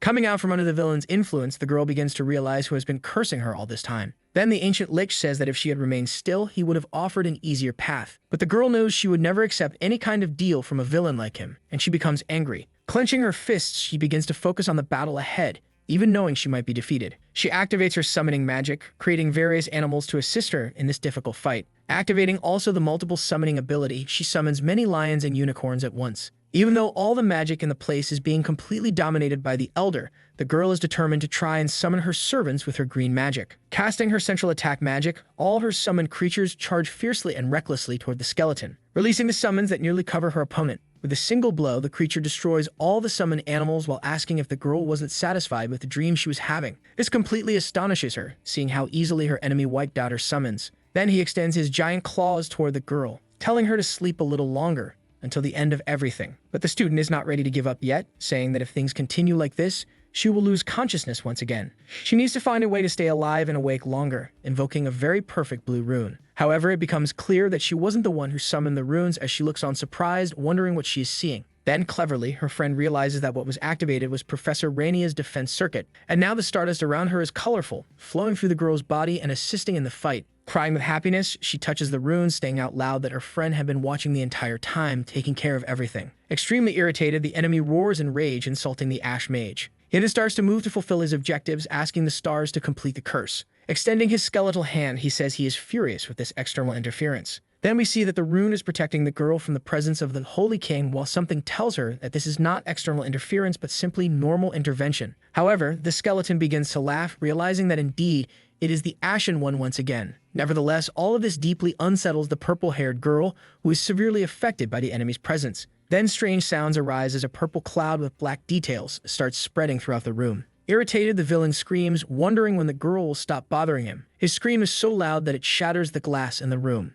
Activating its protective mechanism, the magical rune begins to act and activates by itself. It appears on the protagonist's glove just as she had planned from the start. Smiling, the girl looks at her magic glove, knowing that everything is going according to plan. Removing the glove to reveal the rune in her hand, she tells her friend to track exactly where the presence is coming from. Upon receiving the request, the boy sniffs the air and begins to identify the location. Having trained his entire life for moments like this, the boy's eyes start to shine, for now he knows exactly where the villain is. Lightning begins to strike the forest, making a lot of noise but sounding like magical thunder. This magic is used by the hunting dog, who can precisely locate where the evil presence is. With liquid dripping from his nose, the warrior says he has pinpointed the exact location. As lightning strikes a specific area of the forest, he asks his friend, if she can see the signal. Thanking him, his friend says he did well and now asks for his help to exorcise the demon that's disturbing everyone. Heading toward the location, she says they can grab some drinks after the job is done and have a chat for a change. But Mangana is focused on her goal of defeating the causer of evil energy and says that the scared cat is trying to hide. The villain's magic is becoming so expressive that it can be seen throughout the forest, emanating powerful purple tentacles. She then activates a floating spell and says she won't give it another chance to escape. She jumps from the balcony, heading toward the location. Jumping from tree to tree, the girl quickly approaches her target, telling it not to bother hiding. With a smile on her face, the girl knows she will finally have her revenge against her archenemy. She activates her most powerful magic, Punish. Inside Aplia Academy, various things are happening with the students and teachers. Inside one of the rooms, we see a magical nurse helping an injured student, while others watch from afar. Frightened, the instructors burst into the principal's office, shouting to get his attention. They warn him, very scared, that Skeeple's barrier has covered the entire academy but won't last much longer. We then see that the windows are beginning to shatter, unable to withstand the magical pressure in the area. Magical tentacles resembling lightning start entering the school, attacking the students without mercy. Worried, the principal and his friends wonder how the barrier fell so easily. We see that the creature's influence is spreading across the region just as it had planned, leaving no chance for the heroes. We then see the disciple of the Grey Tower walking through the forest. Very weak and completely drained, she realizes that the barrier has now been broken. Reflecting, she says she doesn't know why, but she must escape from this area sweating cold. We then see that the MC is following and assisting her, while she reflects that if she gets caught again, she will never be able to escape. Falling into her friend's arms, she wonders who is holding her this way. Then bringing her hand to the girl's head, it appears the protagonist is casting a healing spell on her student's mind. She thanks her, saying it was a good job, and then activates her magic. The magic triggered by the girl is a teleportation spell, allowing her to quickly move to safety. We then see once again the villain asking when his enemy will face him alone again. Facing the mage, his magic begins to surround her as he insults her, calling her unpleasant. Irritated, he starts repeating it again and again, emanating magic from his eyes. But none of this seems to intimidate the teacher, who appears quite used to his scare tactics. Completely enraged, he says that every time the same person ruins his plans and rituals. If she weren't here, none of this would have happened. Because the Star Child would have become the saint of the altar that serves the shadows of the stars. If the battlefield barrier hadn't been broken, the royal capital wouldn't have been triggered and would have fallen into the skeleton's wicked hands. Cursing the protagonist once more, he says he's just a rebel who hasn't even lived for 100 years. Angrily, he wonders how he manages to break the holy barrier every single time. With a smile on her face, she mocks her enemy, saying his inferiority complex is still the same, making him a pain to deal with. Then, confident she will win the battle once again, she says that her opponent could have tried harder and made a better plan. With the portal open, numerous demons begin to pour out, preparing to attack everyone in sight. The people around the school start noticing the presence of the enemies and get ready for battle. Someone then notices that the summoning of lower-level monsters has begun. A soldier turns to the healer of the hero team and asks her to protect the students in the infirmary. The archer's role is to protect the support warriors and deal with the Black Death, and the leader's role will be different. He draws his sword from his back, preparing for a complicated fight. He then charges toward the demons, defeating them one by one with his sacred, powerful sword. The man is so fast that he covers much ground on the battlefield within seconds, managing to decimate his enemies effortlessly. He then turns to the people who were following him and tells them to head toward the center of the altar to continue the plan. We return to the scene and before the Holy King cursing the Grey Mage as repugnant, wondering how she is still alive since the star shadows cursed her long ago, stripping away half of her life. With only one hypothesis in mind, he becomes frightened, for there is only one reason she could still be standing today. Despite the curse that the god of the skeleton cast upon the girl, she remains firm and strong. Screaming once again in great irritation, he asks how she managed the feat of surviving so long with a disease in her heart. He recalls a time when this happened to someone else and her skin began to disintegrate, revealing everything underneath. Then a noise in the forest catches both their attention and they fall silent for a moment. The girl begins to laugh heartily, not intimidated in the slightest by her opponent. With a smile on her face, she tries to draw attention back to the battle, clearly unafraid. She asks if everything happening is part of the villain's plan as she begins activating magical runes in her hands. The first rune she activates is Excel, emanating very powerful and fast blue runes. The second is Muscular and Strength Enhancement, making the protagonist even stronger and more powerful. All this energy begins to radiate from her body, lighting up the entire battlefield with a beautiful and brilliant glow. Then, extending her hand, she mockingly calls the enemy Bonehead. All of her magic begins to blaze like magnificent blue flames around her, making her increasingly powerful, capable of facing any enemy. Casually, she mentions that she recently discovered that she was the creator of the battle mages who are so widespread nowadays. She then explains that the method was created solely with the purpose of capturing him more easily. Jumping and gaining the advantage of the field, the girl appears in the sky, emanating magic, preparing her next attack capable of dealing with the danger. Once again, she activates her magic, Kashgar, charging her fists and preparing a powerful strike as she approaches. However, Skipple was not born yesterday and knows exactly what to do, preparing his purple protection magic, forming a shield at the point of impact. The shield is capable of holding all the damage from the enemy's magic while reverberating across the battlefield. This is yet another plan of one of the four holy kings, the ancient Lich, who refuses to give up the fight. And to defeat a being that defies all common sense of humanity, the MC herself had to break her own sense of limits. For the plan to work, she had to shorten the summoning time and store several magic circuits within her body, saving stored circuits inside herself, allowing her to energize and release them quickly. Landing a massive blow against the barrier once again, she says they must prioritize attacks and avoid being trapped all the time. The continuous strikes she delivers are starting to crack the barrier. Her plan is to advance as much as possible and engage in direct combat quickly, destabilizing the enemy and leading to his defeat. Joining her hands together, she prepares to deliver the final, most powerful blow, using all the magic she can muster, energized by the runes. The strike is strong enough to shatter the entire barrier, breaking it into small fragments of magic. The boy says that if he were a swordsman or an ancient dragon, he wouldn't care. What? He adds that he lost to another mage like her. Landing another devastating punch to the skeleton's skull, she declares that such things won't work against a mage like her. Her enemy then activates the magic of Ash Impact. Meanwhile, his rival grabs the skeleton with all her strength using magical hands. A massive explosion occurs on the battlefield, scattering debris, rocks, and ashes everywhere. She climbs onto the fallen body of the enemy, who lies on the ground severely damaged. She begins talking about what he uses to hold his neck together. Fear is visible in the Lich's eyes as he is about to be defeated and sent wherever his kind go. Not eager to finish the battle quickly, she starts a conversation, asking if the thing holding his neck together is a life vest. Joking, she says she's going to cut another one today and pulls what keeps the creature alive. A scream echoes throughout the forest, causing the animals to stir and awaken. The crows also awaken, making a huge noise in sync with the enemy's scream. Running, the leader of the hero team along with the warriors is heading somewhere. A soldier comments that based on Lord Raniel's fighting style, it seems that the battle mage class has emerged. These are the mages who fight on the front lines, side by side with warriors and lancers. He adds that if a battle mage hero were to emerge, perhaps they could fill the shoes of the Ash Mage. Kaio retorts, saying that just because someone learns something doesn't mean they can use it in battle. And he adds, no matter how strong you become or how many spells you cast, the human body has a limit. But of course, the elitist comments that he managed to burn the light of the stars and transcend the limits of the human body, a power reserved for a few. Recalling a memory, the protagonist sees himself running, burning mana instead of stars as he passes. We return to the scene of the MC's battle with her rival. There, the divine scale forms again in the sky. Seeing her enemy defeated, she states that she has won and will now propose a deal. She turns to the scale she produced and demands an exchange. The bargaining object will be her own body and flesh. The girl is still unsure if she really wants to make this deal, and she starts sweating cold. It's something definitive. In its usual inquisitive tone, the divine scale responds, "Pay the price before anything is done." Extending her hand, she says that the price to be paid will be the remainder of her mana.